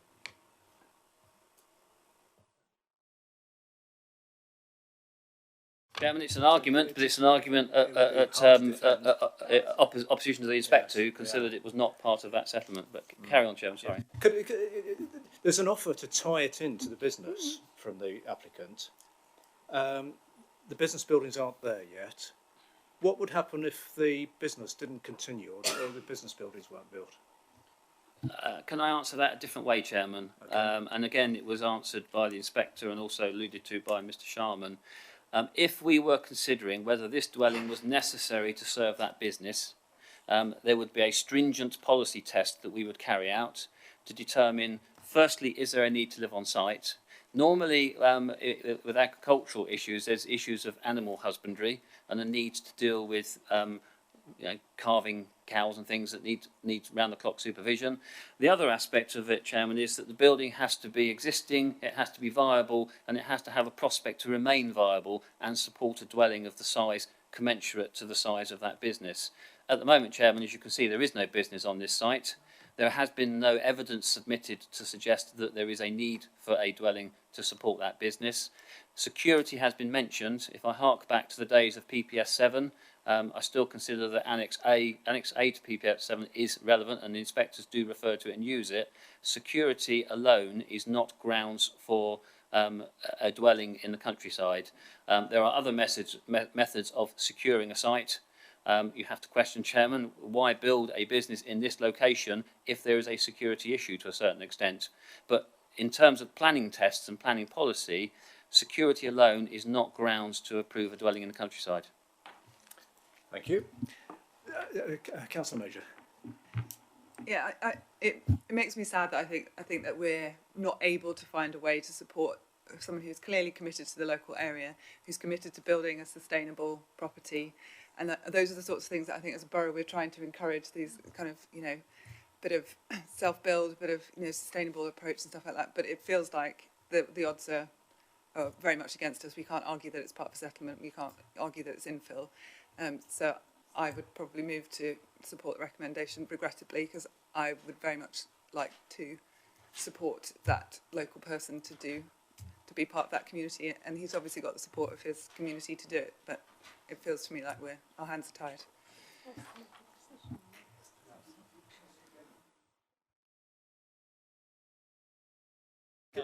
Yeah. Didn't give it a chance. No. Councillor Golan, you made a recommendation to approve permission. We didn't establish whether you had a seconder for that. Sorry. Did you have a... Oh. So, hold on. So, you're seconding that? Right, okay. Councillor Purdue-Horan. I know this site well. I pass along there quite regularly. And I have great sympathy with the applicant. And I would probably support the application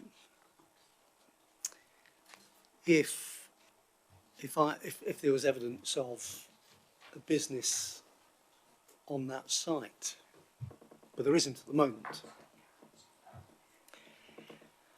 And my position is, Mr. Chairman, whilst I would like to support this application, this committee can only carry out the policies of the council. And in lots of cases, that means interpreting the policies of the council. But what we are not here for is to create policy. And unfortunately, I think we are in that realm of creating policy. Now, perhaps my knowledge of the area is such that I understand why we have to take with great weight the opinions of the officers and of the recent judgment of the inspector. And there are consequences if we seek to reinterpret. Because I'm aware, and members won't be, that there is pressure on Watton Village for development. If I recall correctly, the green field to the right, next to the, yes, that field. I think that was the field where there's been a previous application for a large development. And we successfully defended that. You know, we faced angry residents in a village meeting. Now, my concern is, what is the difference between 50, 60, 70 dwellings and one dwelling? And actually, there probably isn't in strict terms.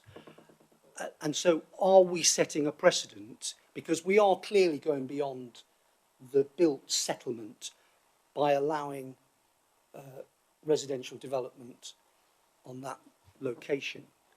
And I would fear that a larger developer would come in and say, well, you've set precedent, and so forth. So that does concern me. Reluctantly, because I do accept one individual, a local individual, wishes to, you know, for very good reasons. Reluctantly, I would have to second Councillor Major's proposal, and I suspect we are both of the similar point of view of mind. Okay, well, thank you for that. So you've seconded Councillor Major's proposal, but prior to Councillor Major's proposal, we had Councillor Golan's proposal, which has been seconded by Councillor Gray, which was to grant permission. Yeah, if you're quick. Because I don't intend to change policy. My intention is, I hoped to interpret it. If there's any purpose of us sitting here as councillors, not just applying some algorithm which will make us pointless to be here, it's for us to apply our knowledge of the area and say, come on, this is, you know, and I can see on Google Maps that lower site has been cleared, but obviously if you know better, haven't been down there recently. So I don't intend to make policy. I intend to interpret it. Okay, that's right. Well, No, because you're taking permission away. Yeah. we better go for a vote on this, haven't we? Do we need to- Conditions is the only thing, or the condition, so conditions to Councillor Golan. Councillor Golan is suggesting any. So we need some conditions. So, Mr. Chairman, just some guidance here. Obviously, the fact we're asking for conditions is no way preempting what the outcome of the vote will be. If it were approved, we'd apply the standard types of conditions, time limit, materials, possibly landscaping, protection of trees. It's adjacent to River Smite. It's near a flood zone, so there might be conditions about how surface water is dealt with. But it's whether or not Councillor Gowland and the seconder have any particular conditions in mind that they would want us to consider or impose on any permission. Councillor Goland.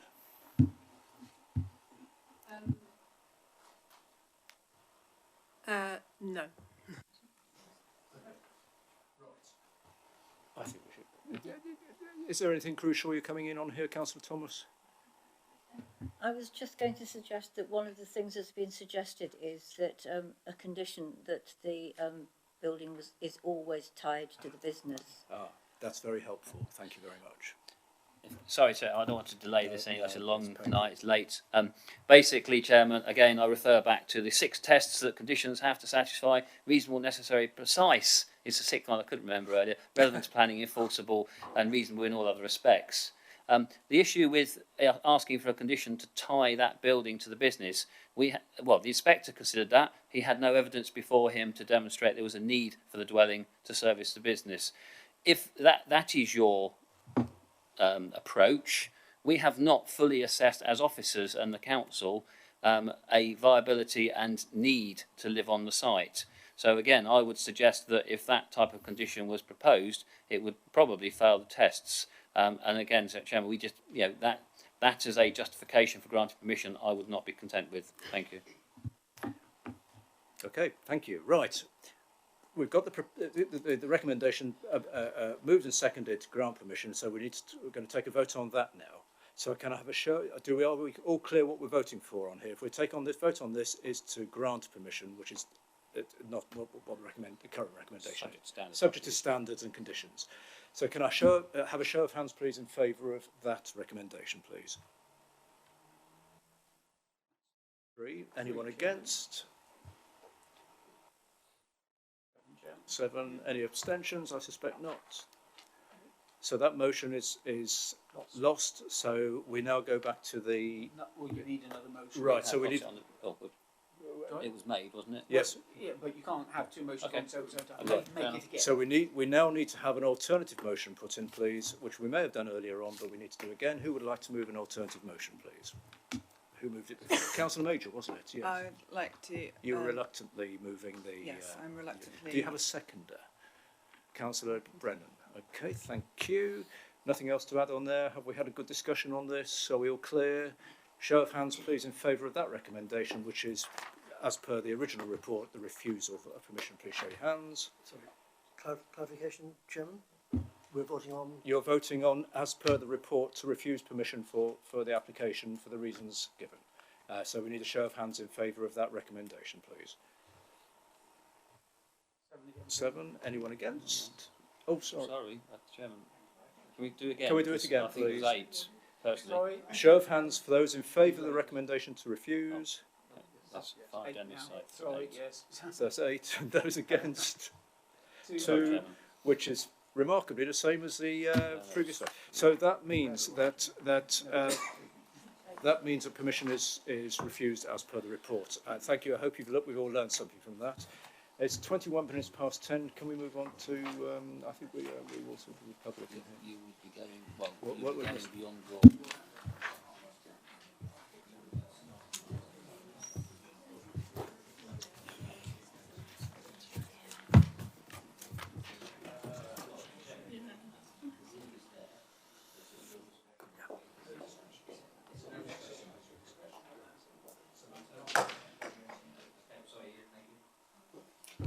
Right.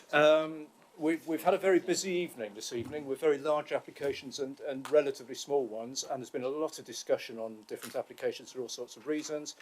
I reluctantly have been advised that the rules are, as I mentioned earlier on, we have to close and finish meetings at 10:30.